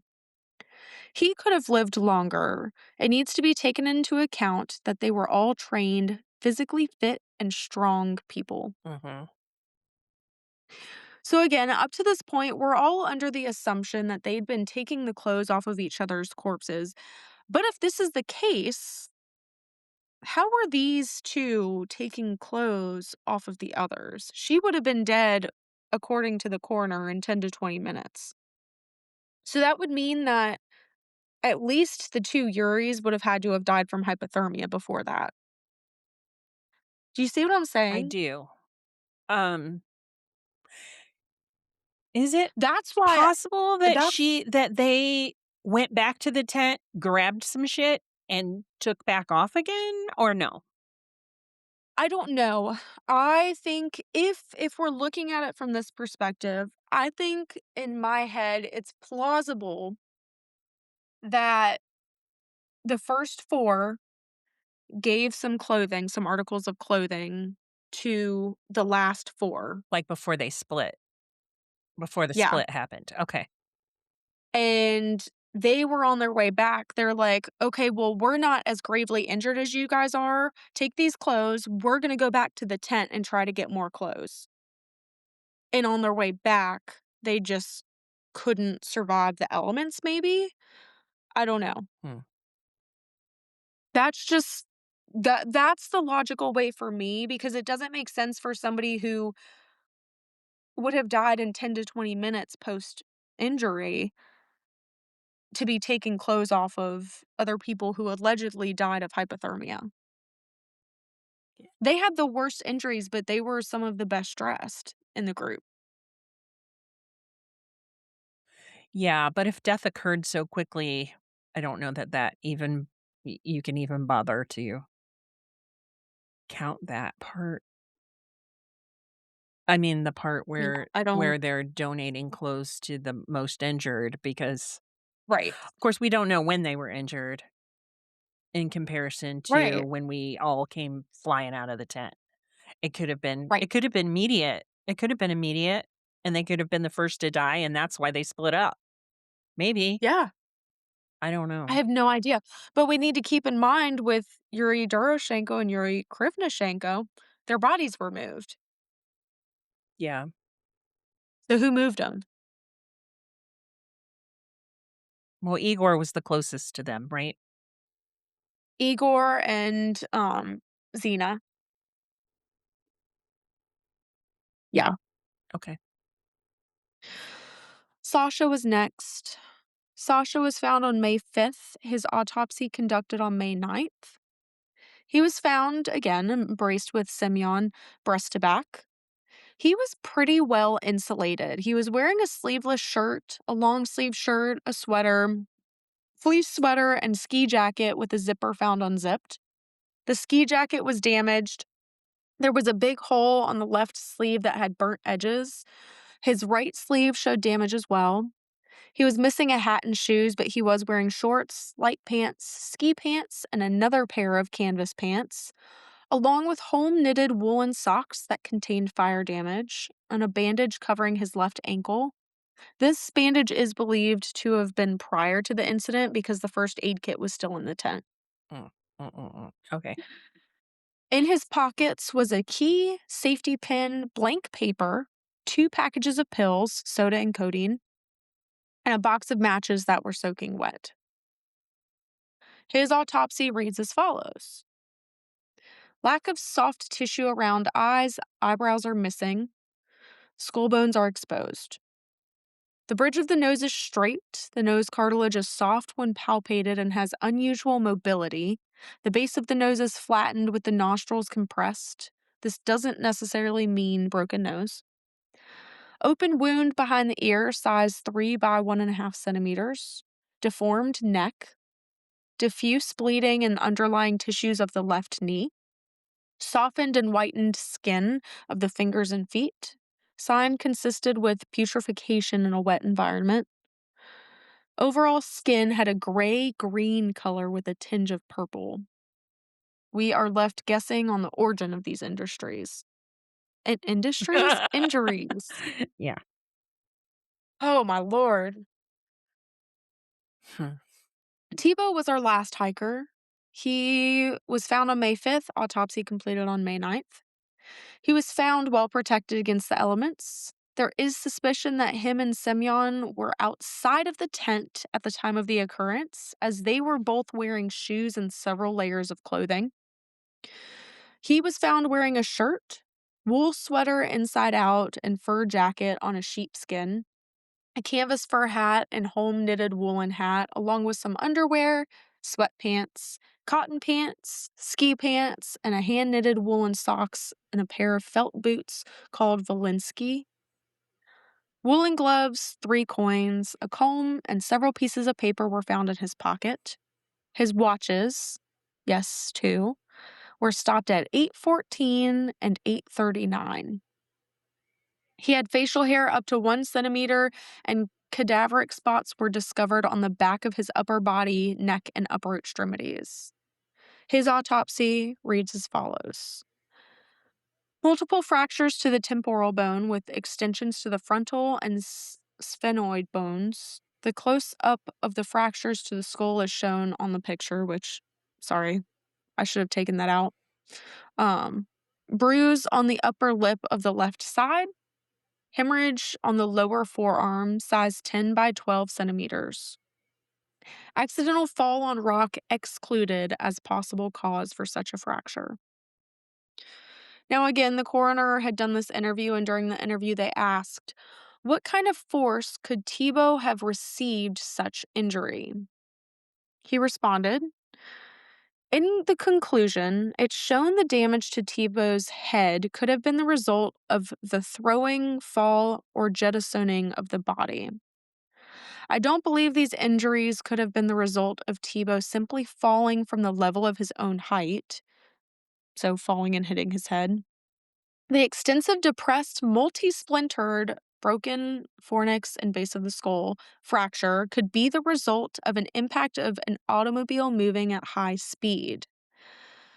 This kind of trauma could have occurred if Tebow had been thrown and fallen and hit his head against rocks, ice, etc., or by a gust of strong wind. Question: is it possible that Tebow was hit by a rock that was in someone's hand? He answered, in this case, there would have been damage to the soft tissue, and this was not evident. Question: how long could Tebow have lived after the trauma? Could he have moved on his own, talked, etc.? Answer: after this trauma, Tebow would have had a severe concussion. That is, he would have been in an unconscious state. Moving him would have been difficult, and close to the end, movement would not have been possible. I believe he would not have been able to move even if he had been helped. He could have only been carried or dragged. He could have shown signs of life for 2 to 3 hours. Okay, full stop. Let's talk about it because that was a lot. Holy. Yeah, I think I can recall somebody saying that, um, they thought maybe Tebow had climbed into a tree to try to get his bearings and see how far he was from the tent and from the others, and I did hear that, but I don't I mean, honey, it's been 9 Yeah, years. I can't I don't know. yeah, But, yeah. yeah. Before we go into theories, now my brain's going. So I'm just gonna like talk for just a second. It doesn't make sense for me in the first place for them to have set up camp, set their tent up in the middle of the open instead of in the forest. And with that being said, it doesn't make sense for them to cut their way out of the tent and then just calmly walk away. And With at no that clothes on? point, Yeah, yeah, with no clothes right, yeah. on. And on top of that, are they injured by this point? Are they not injured? Because if they are injured, those footsteps that we see don't resemble injured people being carried or dragged either. Mhm. It's literally like they just calmly walked out. None of it makes sense. Agree. And if the last 2 guys, Sasha and Tebow, Mhm. um, Yeah. if they had the most clothes on and it's suspected that they were outside of the tent already, whatever it was, they definitely could have yelled to who Yeah. was on the inside, "Hey, it's about to go down," whatever it is. I mean, maybe not Tebow because it seems like he was just knocked the fuck out, At some point, honestly. yeah. Yeah, like, did they see it? Were they taken by surprise and he was knocked out so he didn't get it? Like, eh, I don't Or know. they just heard his friend yelling. Well, none of that would have been real though. That's because they're a half a mile away by the time this stuff happens, right? And I think that's, like, an important part to note is that if if we're going by the fact that Their tent was found in this location. Fine, whatever. If we're going by the fact that they set up camp in the middle of the open, which again, why would experienced hikers do that instead of setting up in the woods that they had just walked through and protect themselves? I mean, he literally said in this is why I repeated it earlier. In his last entry, he talks about the wind not being strong. We're exhausted, but we're starting to set up for the night. Firewood is scarce, mostly damp. We built the campfire on logs, too tired to dig a fire pit. Dinner's in the tent, nice and warm. Can't imagine such comfort on the ridge with howling wind outside, hundreds of kilometers away from human settlements. So to me, that's leading me to the assumption that they weren't on the ridge. Right. Why'd they move? What happened? Why'd they change their mind? Right. Or did they change Like, their mind? or were them and their things Right. moved? Are you ready to enter these theories? Yes. Okay. Yes. I'm hungry for There it. are so many. There are so many, like, it's actually unreal. And I'm kind of interested to know which ones you have or haven't heard Okay. of. Before I enter into the theories, I do want to state that there is no evidence of outside traces. No material other than their own, not DNA, tracks, anything that can be provided as a sort of evidential explanation as to what happened to I them. mean, that's assuming that the Kremlin actually shared what they actually found, right? Yeah, yeah. I also want to mention, we will talk about it, but there is no mention of a Yeti or strange lights in any of their diary entries. Okay. Wasn't there I a wanted to photo? cover. Was there a photo? Okay. Yes, I'll talk about Okay. that. Paradoxal undressing. We mentioned this, I think, the last Mhm. episode. I had heard of it, but I wasn't 100% sure what it was. But obviously, it came into play here. So, what is it? Paradoxal undressing is a phenomenon in severe hypothermia where victims remove their clothing, feeling a false sense of burning heat despite freezing temperatures, often leading to death. When looking at this in the case of the Dyatlov group, it doesn't make much sense to me. If we're to believe this, we would be ignoring the thought that the ones who survived longer were undressing the dead. We see this with some of the clothing being cut off and worn on the others. It seems that the first two, both of the Yuris, were laid side by side respectfully, their possessions being dispersed among the rest of the group. This is also weird, though, if we consider the injuries on the others in comparison to them. Okay. So maybe we didn't so you're are you saying maybe we didn't break off until the first 2 were already dead? Or first 4 maybe were already dead? I'm just saying, for paradoxal undressing, it doesn't make sense because they're dressing themselves. Whether, Oh, you mean like she's cutting up her sweater and making slippers and yeah. Yeah, yeah, yeah. Yeah, yeah, yeah, yeah. Okay. yeah, they're dressing Okay. themselves. They're not taking it Okay. off. The Mancy. I have talked a lot about the Mancy, so let's actually talk about who they are.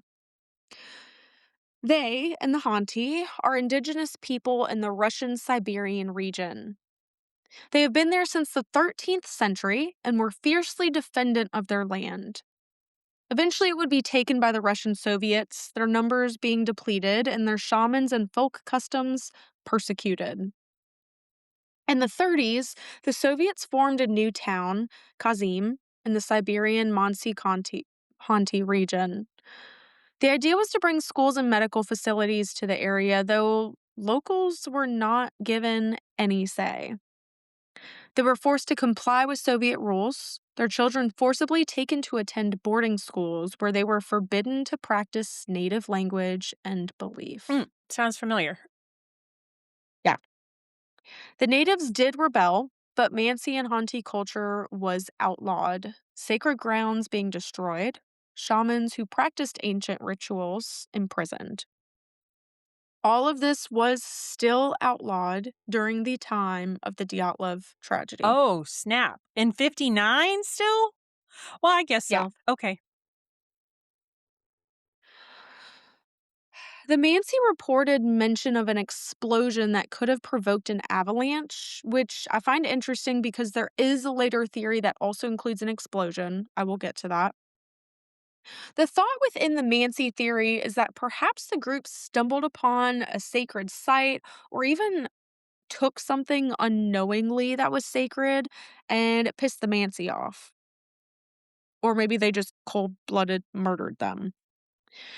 There is an official report from a police officer by the name of Gorbashin in Ivdel. He spoke of an informal conversation he had with a Mansi family member. He states that the family member said near the holy mountain there live five Hanti. They are like savages. They are not friends with Mansi or Russian people. These Hanti could have killed the hikers because they wanted to climb the holy mountain. But later, a different family member was interviewed and states about the fact that near the sacred place there lived five Hanti or any people, and that they were afraid of Mansi. I personally did not say any such thing. That includes to the police.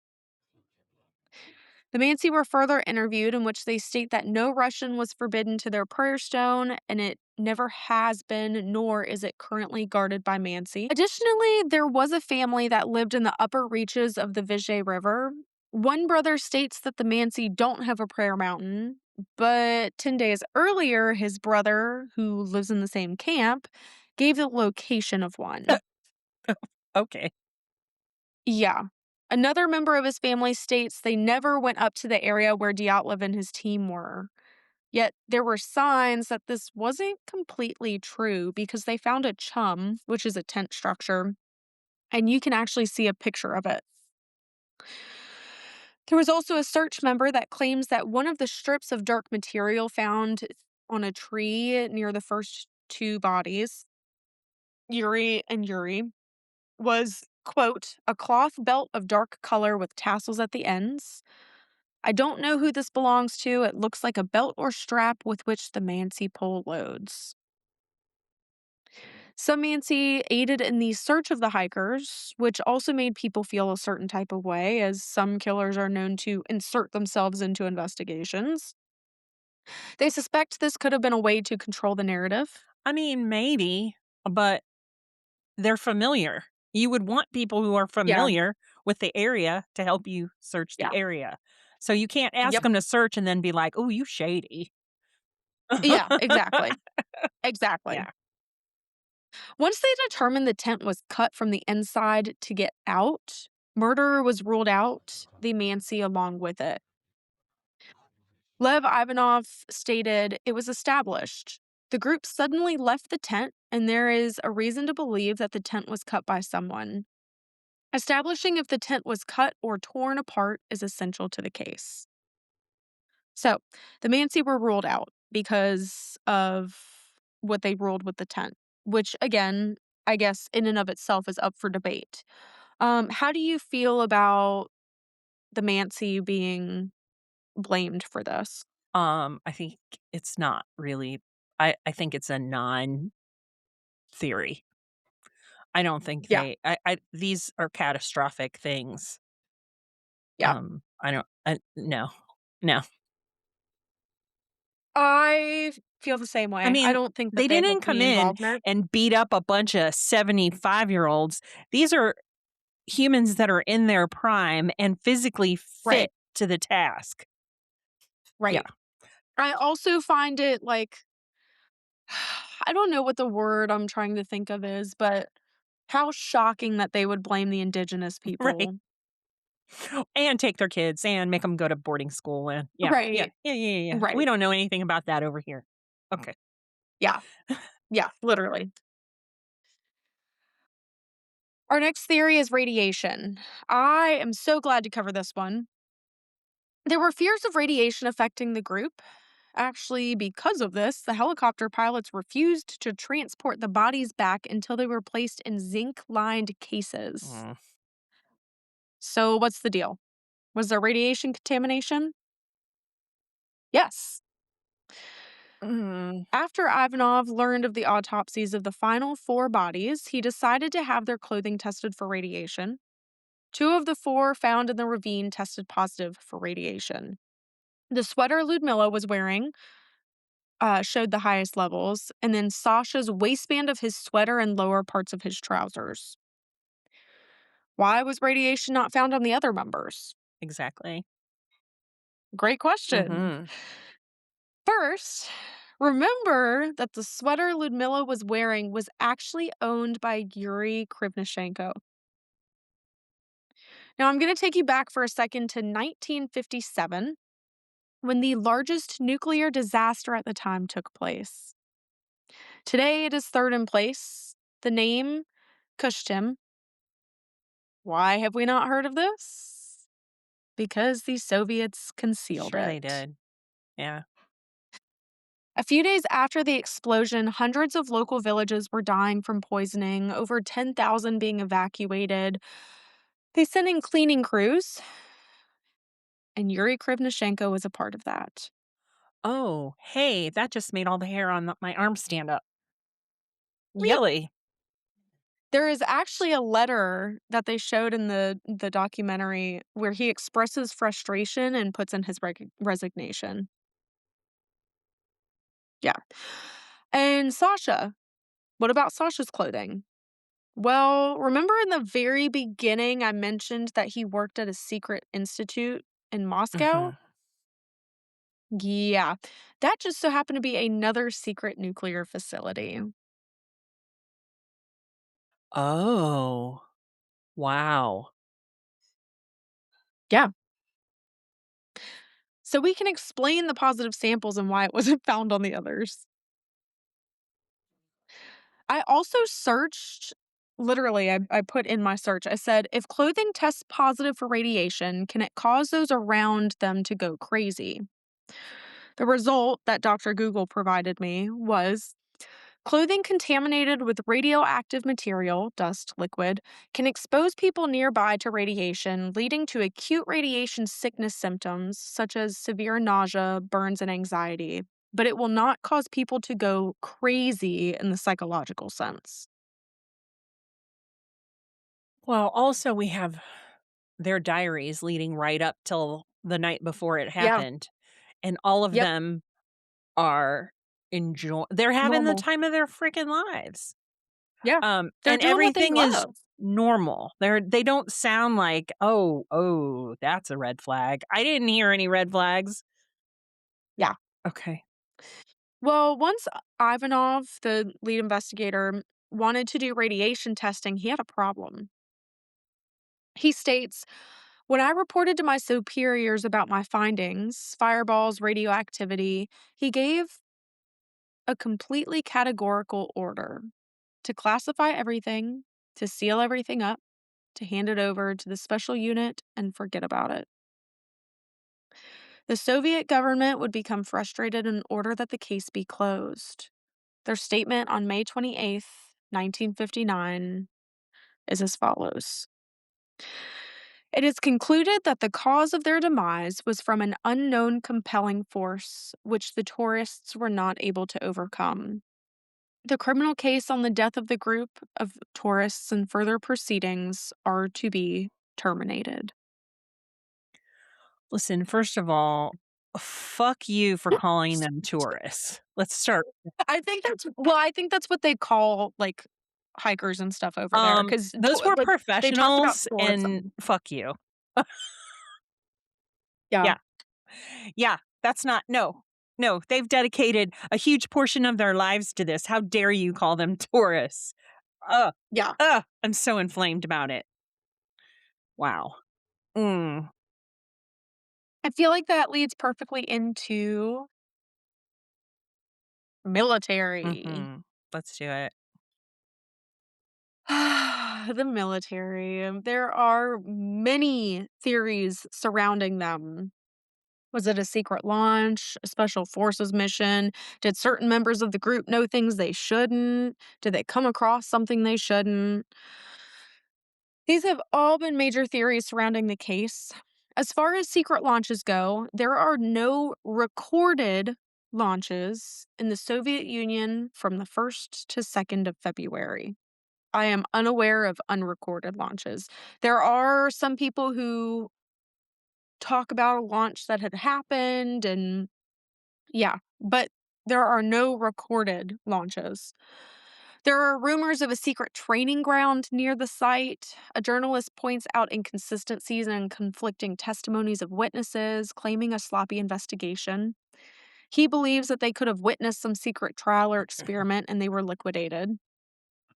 To go along with this theory, there is also the belief that some of the members, Sasha, Yuri Krivnishenko, and Semyon, were KGB agents. And this was all a failed mission to uncover a cell of CIA agents by delivering radioactive samples. It does bring light to the question, why is a 37-year-old bachelor and instructor at a different base joining the group last minute? Personally, I don't believe it's the government. Do I think they could be trying to hide something? Sure. But that doesn't have to be some government related occurrence. I mean, think about our government and hiding something like aliens from us. Yeah. Well, and they were even I think we've had a lot hidden from us over here, but I think it was even worse there because you weren't even allowed Oh, to yeah. ask about it. Right. Ask about it and see what I mean, happens. they shut the whole thing Mhm. down. Yeah. I I do want to say and remind everyone that there is no evidence found of any of this. There's no signs of an explosion, no debris was reported to be found. Also, in my opinion, if this were a government sanctioned mission or event, I don't believe we would have ever found them. If there's no body, there's no crime. Right. Right. There was a lot left too. A lot left. I think if it were the government, they would have made them disappear. They would have made almost all of this disappear. I agree. Yeah. That's my personal Yeah. belief. Yeah, they've torched stuff before. It wouldn't be the first time. Yeah, yeah. And they covered up a whole nuclear event. Yes. Yes. It's not unusual for them Yeah, to do all of those things. At that time and even maybe even still. I mean, yeah. nobody knows what's going on over there. They don't want you to know. Yeah, well, exactly. How do you feel about the theory of an avalanche or snow slab? Bullshit. Okay, let's talk about Okay. it. So, in 2018, prosecutors launched a new investigation that backed the theory that an avalanche is the cause of this tragedy, supports the claims that they died from hypothermia and natural events. This is one of the main theories aside from military stuff and strange lights, which I'll get to. Um, this pisses people off the most. This theory pisses people off the Mhm. most. There were no signs that an avalanche had occurred. I do want to say it had been weeks since the incident, so maybe the wind had covered its tracks. I will circle back to that though. In 2019, they simulated the situation in Switzerland.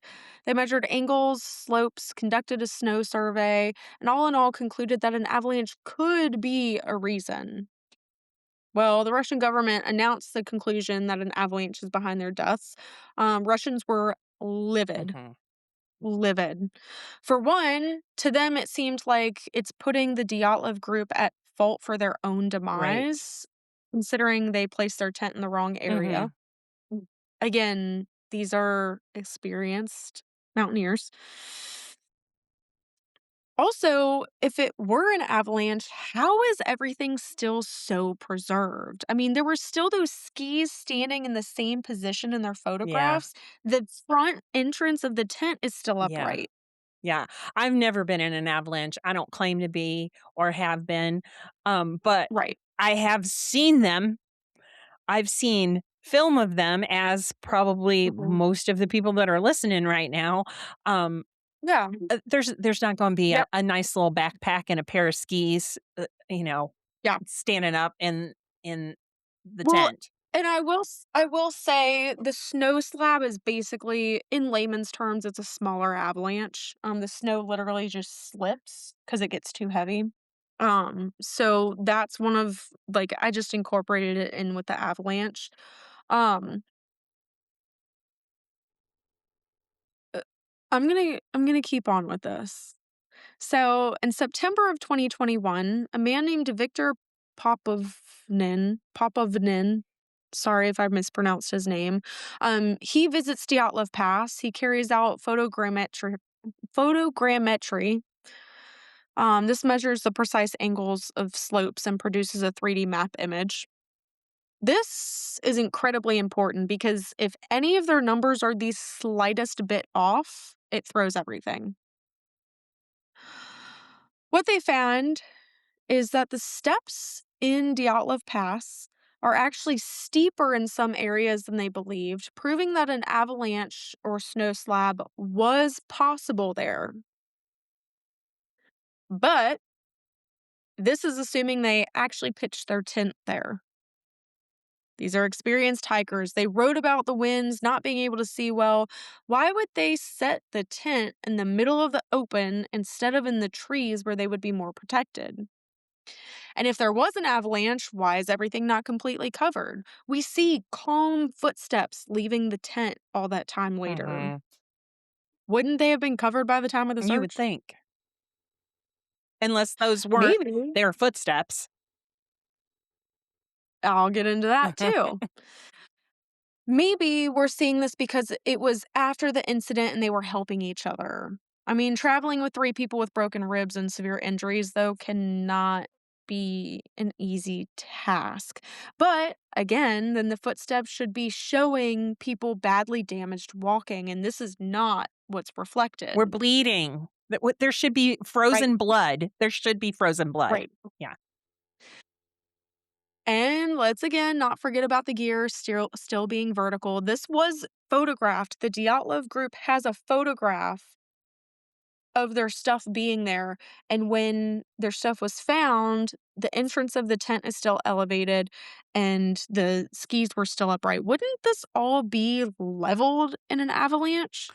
Well, I can't imagine it getting shoved however far we're imagining that it be shoved and everything is still pristine. It's a tent. It's Yeah, not a locker. right. Yeah. Well, I searched what avalanche injuries actually look like, and this is what I Ooh, found. good, good, This good. is Yeah, this is from PubMed. It's Pattern and Severity of Injury in Avalanche Victims, released in 2007. Between 1996 and 2005, they found 105 avalanche victims, and 49 contained significant injuries. 36 died. Of the significant injuries, the most common was of the extremities, 20 of them, the chest, oh my God, the chest, 18 of them, and the spine, 7. Cerebral, which was 2, abdominal visceral, which was 1, and pelvic trauma, which was 1 person, were rare.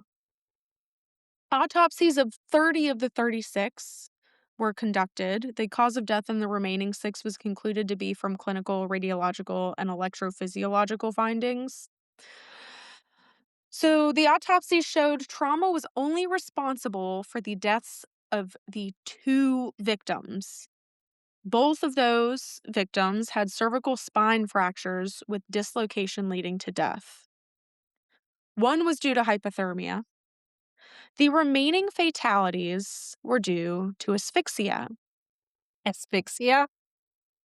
Asphyxia. The incidence of life threatening or lethal trauma was, quote, well below 10%, asphyxia being most important reason for death, So which is exactly what I that's like thought is, crushing asphyxia though, right? It's like yeah, yes. because if you're like, if if you're caught in an avalanche or something, you're gonna be covered. Like, how are you gonna that's like being in sand. Mhm. To me, that's Mhm. I don't know actually, Right. but for me, that would be comparable to being covered in Right. sand and not being able to Right. breathe. Yeah. Ugh. Yeah, the avalanche and snow slab theory is the Occam's razor of the case. It's the simplest explanation, which appears to be what happened most of the time. I I'm not saying it didn't happen, but I don't believe that this is what happened to them. Mhm. Same. Yeti.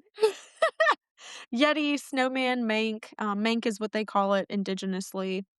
There are many shows on this. A lot of this is overhyped, obviously. They use an image that the hikers took, which shows a blurry image in the background or blurry figure in the image in the background. Lord. Honestly, to me, it just looks like a person that's out of focus. It's probably one of the hikers. The only written piece where snowman or yeti is mentioned is in the evening orto Otorton. Jeez. This was a satirical propaganda leaflet that the Dyatlov group put together the night of the incident.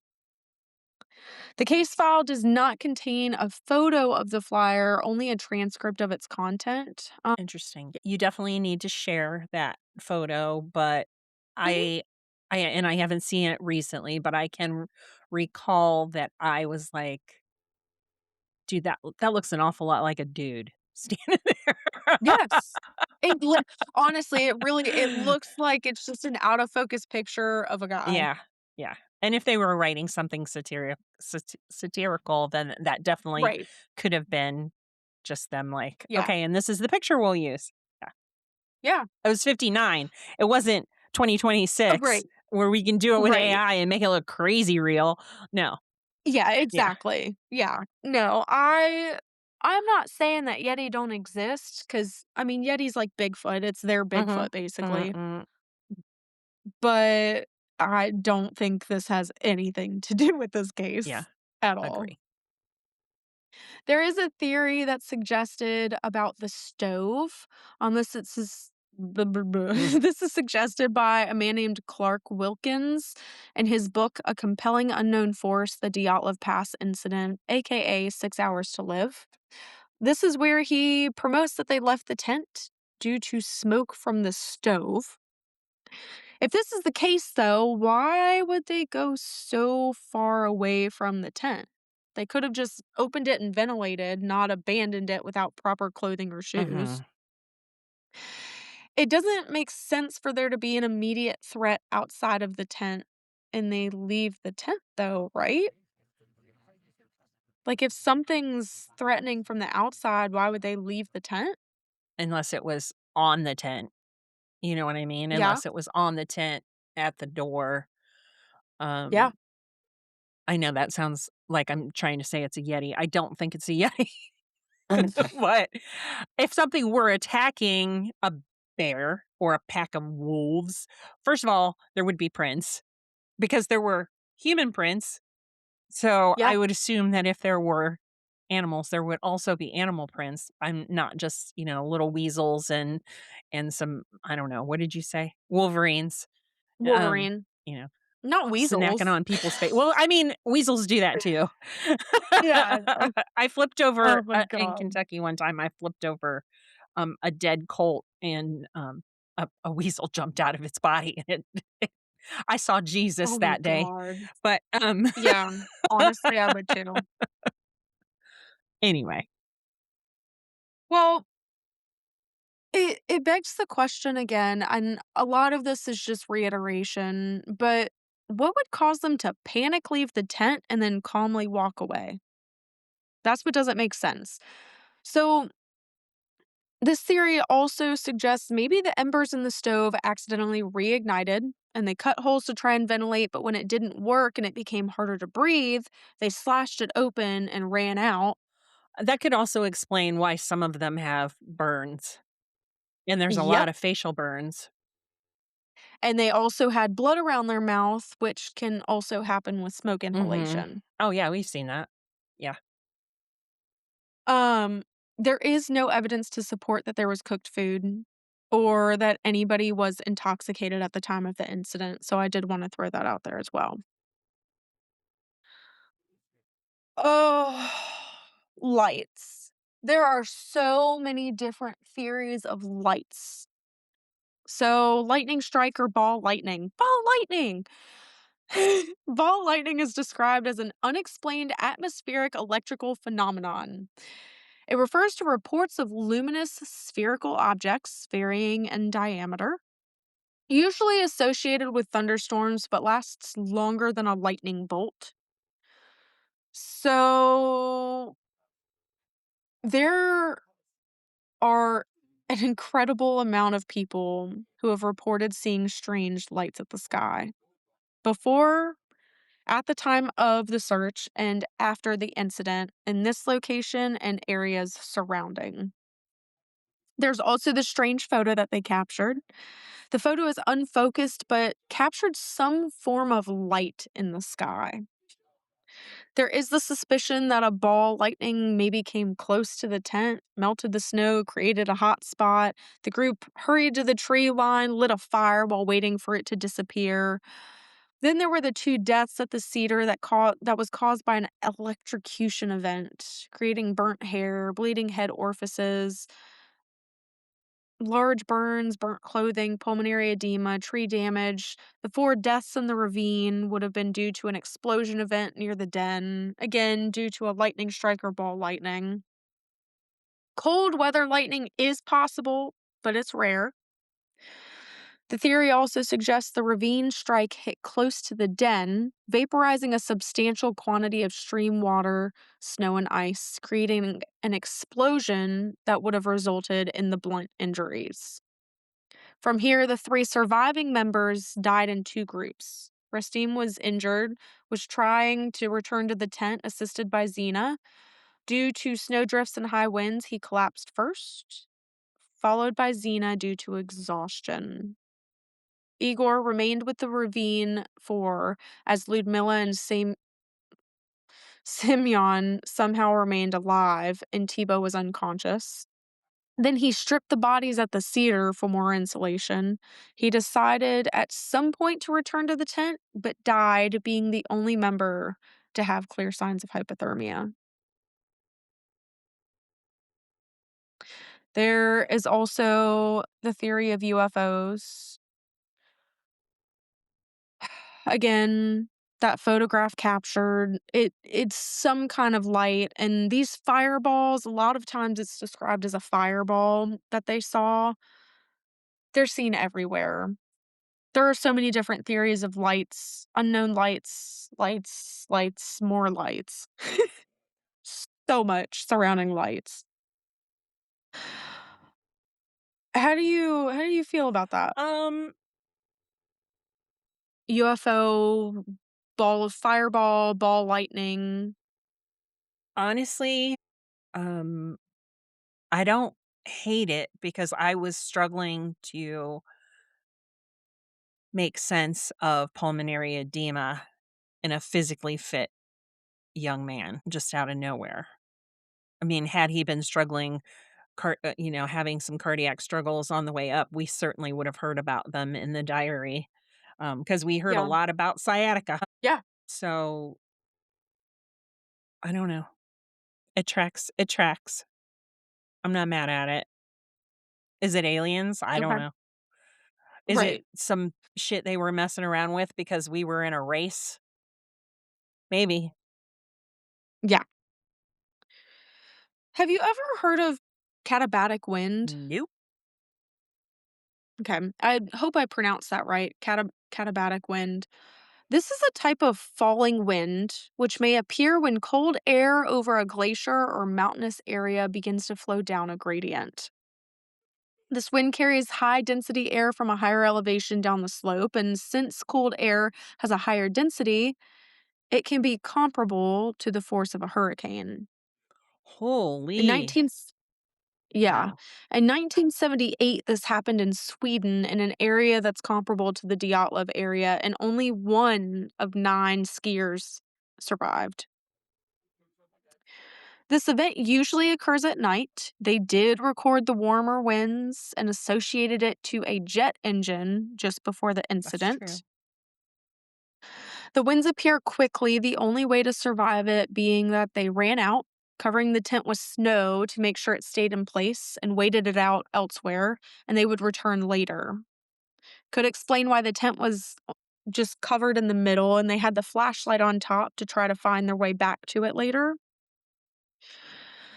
This could potentially create an austere body trauma, though the severe injuries found on the last 4 would most likely be due to other circumstantial evidence, such as pressure from a collapsed snow shelter and natural decomp. I don't know. It doesn't answer very many questions. Yeah, I don't think it does either. Infrasound. Mm. Yeah, I remember this one. Yeah. There is new research into a rare weather phenomenon that suggests a perfect storm could have struck, causing them to panic and flee, falling victim to the cold. Okay, I'm just gonna say this entire thing that I'm about to tell you, I mean, this literally would have had to have been like the perfect storm. Okay. Donnie Eicher undertook the trek himself and believes a Kármán vortex street, which is a wind phenomenon, could have produced a terrifying, powerful sound, which is proved to induce irrational fear in humans. The area could also produce a type of wind twisting into a series of small but powerful tornadoes, creating a noise, but could also produce infrasound, which is a type of vibration in the air which has a frequency so low it can't be picked up by human ear, but can have effects on the human body, such as loss of sleep, shortness of breath, and extreme dread. This, along with the tornado noises and claustrophobia of being in the pitch black, could have unsettled them. Though this phenomenon has not been seen here, it has been seen in similar locations. They suggest that the hikers were maybe downwind enough to not be struck, but the effects would have been felt and heard.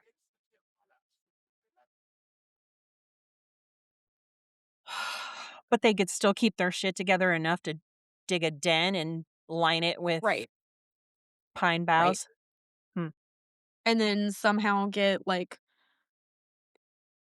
car accident level trauma. Yeah, doesn't Well, make you know sense to what me. was reported just recently when Trump and our armed forces went into Venezuela, everybody was saying that they were bleeding, they were confused, they think that they were bleeding from their ears, some of them said. They Oh, so w I don't know, were they trying something militarily out in the indigenous people area? Because yeah, yeah. And that goes back to military. Mhm, Yeah. mhm. You're going to love this one. Gravity fluctuation. I don't get it. Perhaps Perhaps it came to an area where there was a decreased force of gravity. There's a Petersburg physicist that says it formed a corridor of a kind in which Earth's gravity decreased. The hikers in the tent, sleeping or just getting ready, had time to undress, and then, quote, unknown force began to lift them up off the floor and drag them into the direction of the corridor. As the outside air pressure was significantly lower than inside the tent, people began pushing outwards. The emerging hikers instantly pushed the tent from the inside, and since the pressure in their bodies still remained high, they received unexplained internal injuries. Nah. No. Like, can I just say, okay, we'll believe this, but we won't believe UFOs? Look, I'm just saying, I don't feel like that's the way gravity works, but, I'm not a physicist. I just Same, feel like I can fall anywhere. same. Like, I have tripped and fallen in many, many places, but I have never floated. Like, yeah, yeah. No levitation over here. But yeah, let's write off aliens. Yeah. Okay. Another theory is a reindeer tripping over their tent. Reindeer are heavy. They're anywhere around 220 to 440 pounds. Potentially, the reindeer tripped and fell, and while getting to its feet, it injured some of the others. There's a whole Were for they anybody. Birkenstocks? Because Yeah, yeah. Like for anybody who wants to read this theory, I found it on dyatlovpass.com. It is incredibly detailed, and the deer would have fell just this way to hit these people to give them their injuries, and while getting up, it injured these people this way. I mean, it's very detailed. I wasn't about to do all that, sorry. Wolverine. A wolverine can weigh anywhere between 24 to 66 pounds. They are known to attack first, and there are traces that are seen in the area. Could the smell of their food have potentially drawn a wolverine here? And maybe he tried climbing in the tent and then tried escaping and he got entangled and it led to chaos. He would release secretions that would cause the hikers to flee and strip clothing to get rid of the stench. There is someone who claimed that the dog handlers had tried to drag, or they had to drag the dogs out of the helicopter because they didn't want to get out. But couldn't this be for a different reason other than a yeah, wolverine? it certainly could be a different reason. Yeah. Also, that wouldn't stop my dog. She wouldn't care. She wouldn't care. Yeah. She's not a search and rescue nothing. But Yeah. she's ready to get down at all times. So, Oh. hmm, Methanol poisoning is another one. Symptoms include decreased consciousness, poor coordination, vomiting, abdominal pain, and a specific smell of breath. The decreased vision may begin starting at 12 hours after exposure. Long term outcomes can include blindness, kidney failure, and toxicity, and even death may occur after drinking a small amount. This theory suggests that maybe the melting snow and increased radioactivity in the area was due to iodine 131 methanol being spilled over the pass via aircraft. There was no confirmed data on melted snow of increased radioactivity or an aircraft in the or area. did anybody talk about vomit? I didn't hear anybody talking about vomit. Yeah. Okay. There's also with this the thought that somebody potentially introduced the methanol into the food accidentally or maliciously, but there was no liquid stove fuel. They only used wood for their stove. So Yeah. there's the theory of shrooms. They do grow most commonly under pine trees. Shaman would hang them on lower branches to dry them out because they are toxic but less lethal dried out. Another way to make them less lethal would be to feed them to deer and then drink the deer urine because it would have filtered those Hey, toxins. that's crazy. Okay. Yeah, so maybe the hikers ingested the mushrooms and suffered delirium. Mm, okay. Arctic hysteria.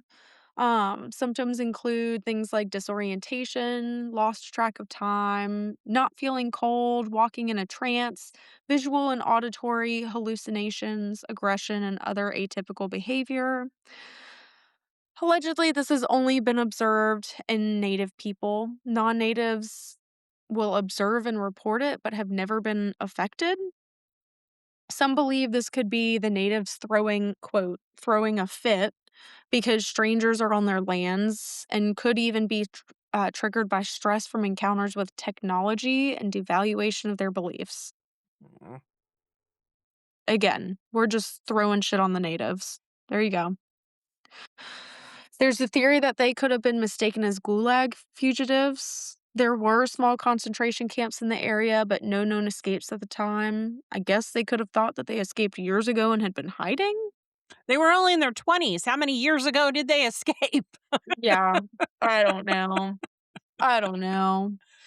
There's a theory of death by snowmobile, spirits, teleportation experiment. They turned on themselves.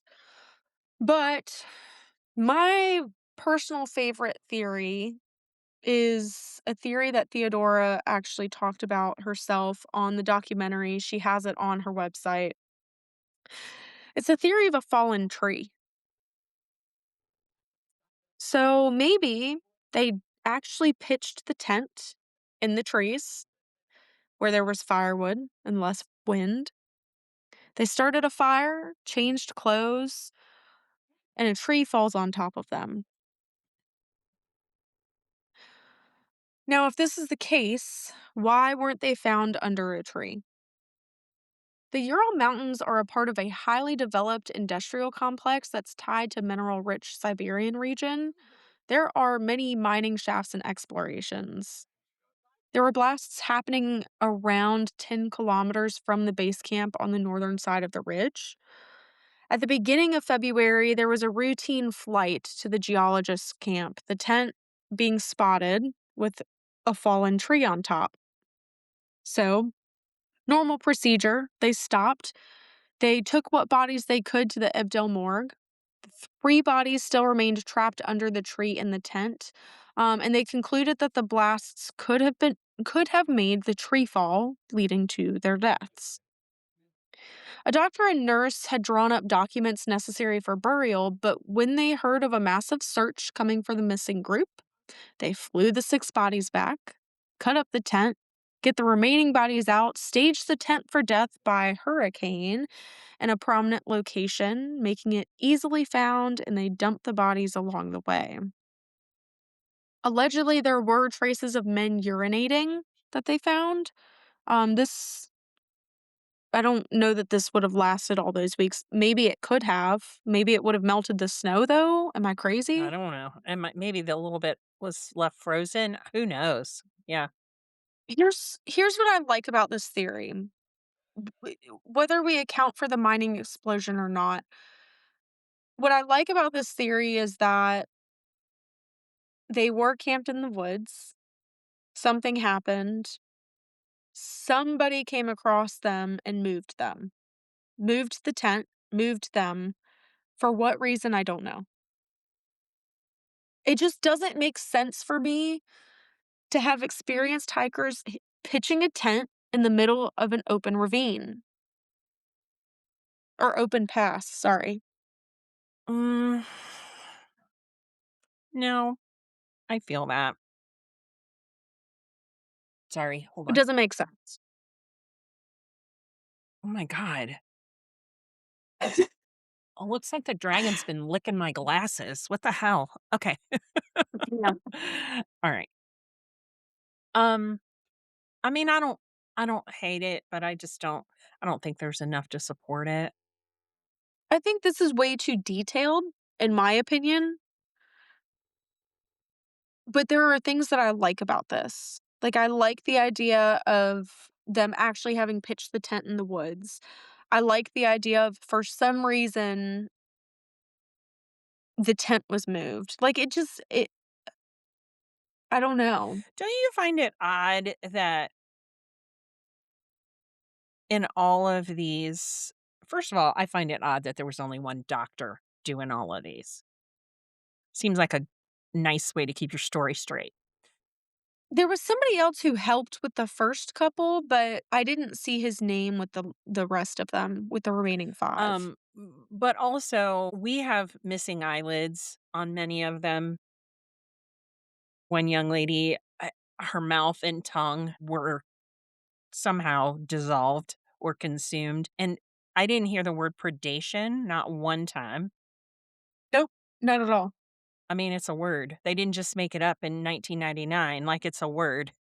Um, why didn't we use it? Yeah, Right? You didn't make any attempt to explain it at all. right, at all. I don't know. They're hiding something and it's big. And I don't hate the sound theory. I know it's crazy, but The mhm, infrasound I don't hate it. with the do you think that would have come from a natural No, event like the tornadoes and stuff though? no, Okay. no. So you just mean in Yeah, general infrasound, like yeah. I mean, something. some obviously they're hiding. It's obvious that they're hiding something. I don't. I mean, Yeah. that's not questionable, is it? Is that questionable that that the government is They know hiding something. something? No. And they're not just hiding it from us, they're hiding it from their own people, and they have been since 1959. So, Yep. Yeah.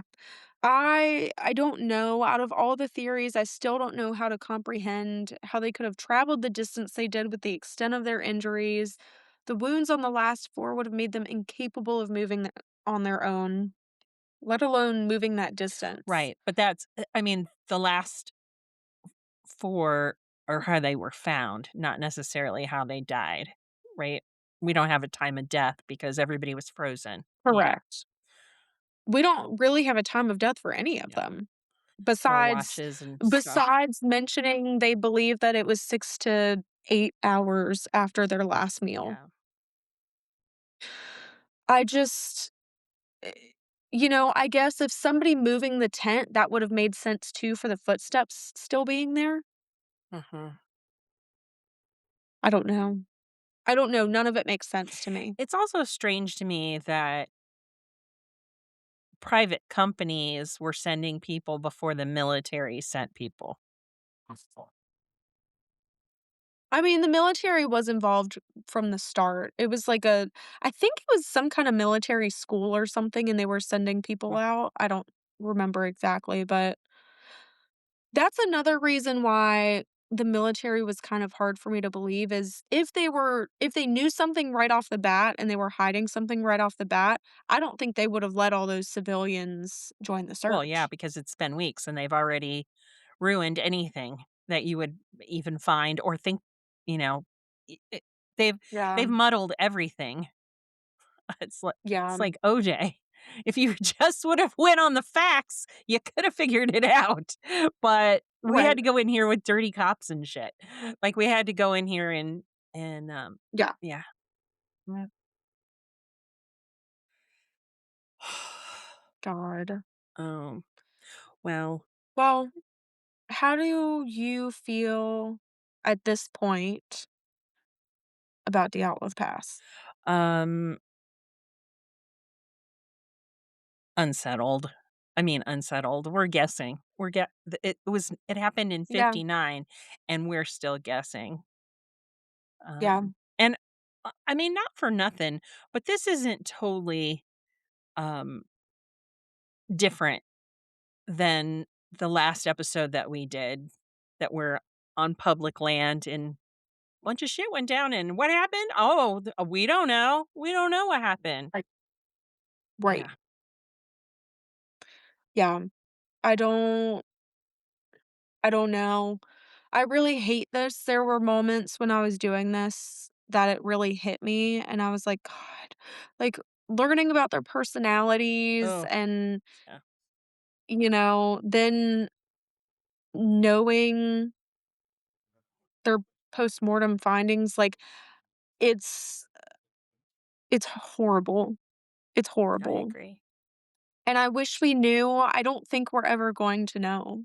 I don't think that this is something we're ever gonna find out about unless some military personnel releases something at some point in time that's like, "Hey, remember that thing?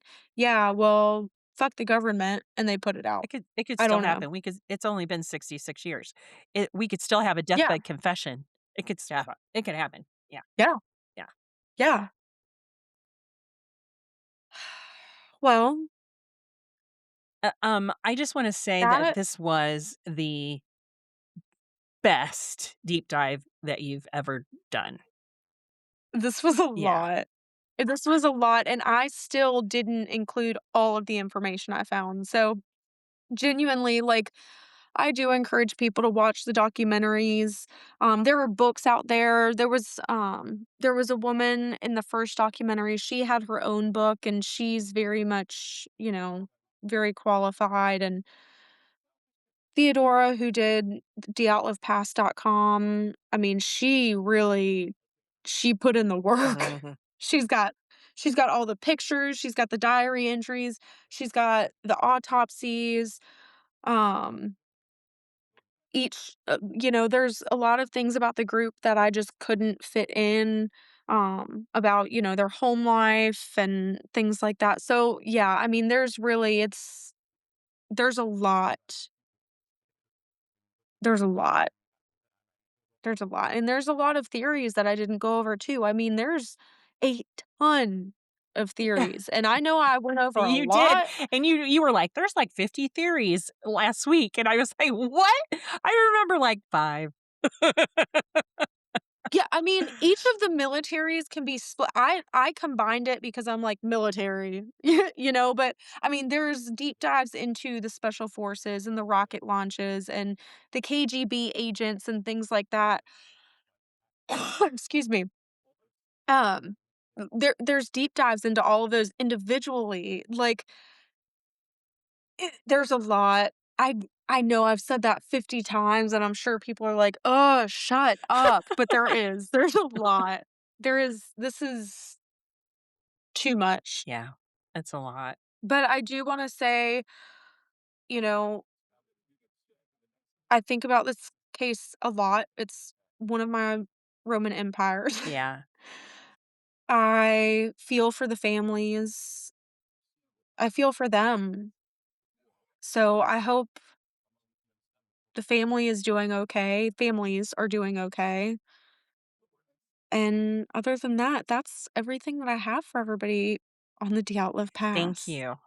Thank you, for bringing this story in the way that you brought it, and thank you for being respectful of the families. Oh, well, yeah, I mean, God, yeah, Well, I can't imagine there are a lot of people who listen, I love true crime, but you gotta be respectful of stuff. yeah. You've got to. Yeah, I would You've never got to. want somebody to listen to one of our episodes and it was their grandma or it was their you know what I mean? Like, I would never want Yeah, somebody's grandmother to be the butt of our joke. right. No, absolutely not. So Well, I know this was an incredibly long episode. We're probably at recording before editing 2 hours and 45 we're minutes. usually a snack. I don't know. We ate the whole box this Yeah, time. but this is why we ended up doing twice monthly instead of every week. So, that definitely gave me time to dig in and rewrite everything that I found into a logical order. And I just hope that everybody liked it. And if anybody's got comments, questions, concerns, we've got this email. It's the chamber of shadows at gmail.com. You can find us and the images that I will post on Facebook, the Chamber of Shadows, as well as TikTok and Instagram and YouTube, um, the Chamber of Shadows. Right. What are your theories and what are you thinking? We are dying to know. Yeah, 100%. If you support any of the theories that I mentioned, tell me why. Or if we put up an argument for something that we thought was bullshit and you're like, "Oh, no, wait a minute. Hold on a minute." Yeah, We're cool yeah, to hear that. Yeah. 100%. I mean, genuinely, which is why I included, with the avalanche, them concluding that it was possible for an avalanche or snow slab there. I respect that. I respect that that is an option. Do I think that that's what happened? No, because again, my core goes back to I don't think they set their tent up there in the first place. So I'm open to hearing, like you said, if we threw something out there and you're like, hold up, throw it out. Throw it out there. I want to know. Yeah. Yeah. Yes. Thank you very much. This is awesome. Yay! Well, with that, join us in 2 weeks and we will explore another topic that did you wanna share? Did you not I wanna don't wanna share? share because I might make a change. Okay, Yeah. Yeah, okay. yeah. So join us in 2 Mhm. weeks, and we will bring you another unknown something to the Chamber of Shadows. Can you tell I was up until 3 AM? Yeah. She got it done. She put in the I got work it this time. done. Uh, well, with that, peace out, adios. Thank you for listening. We will see you See next y'all next time. time. Bye. Bye.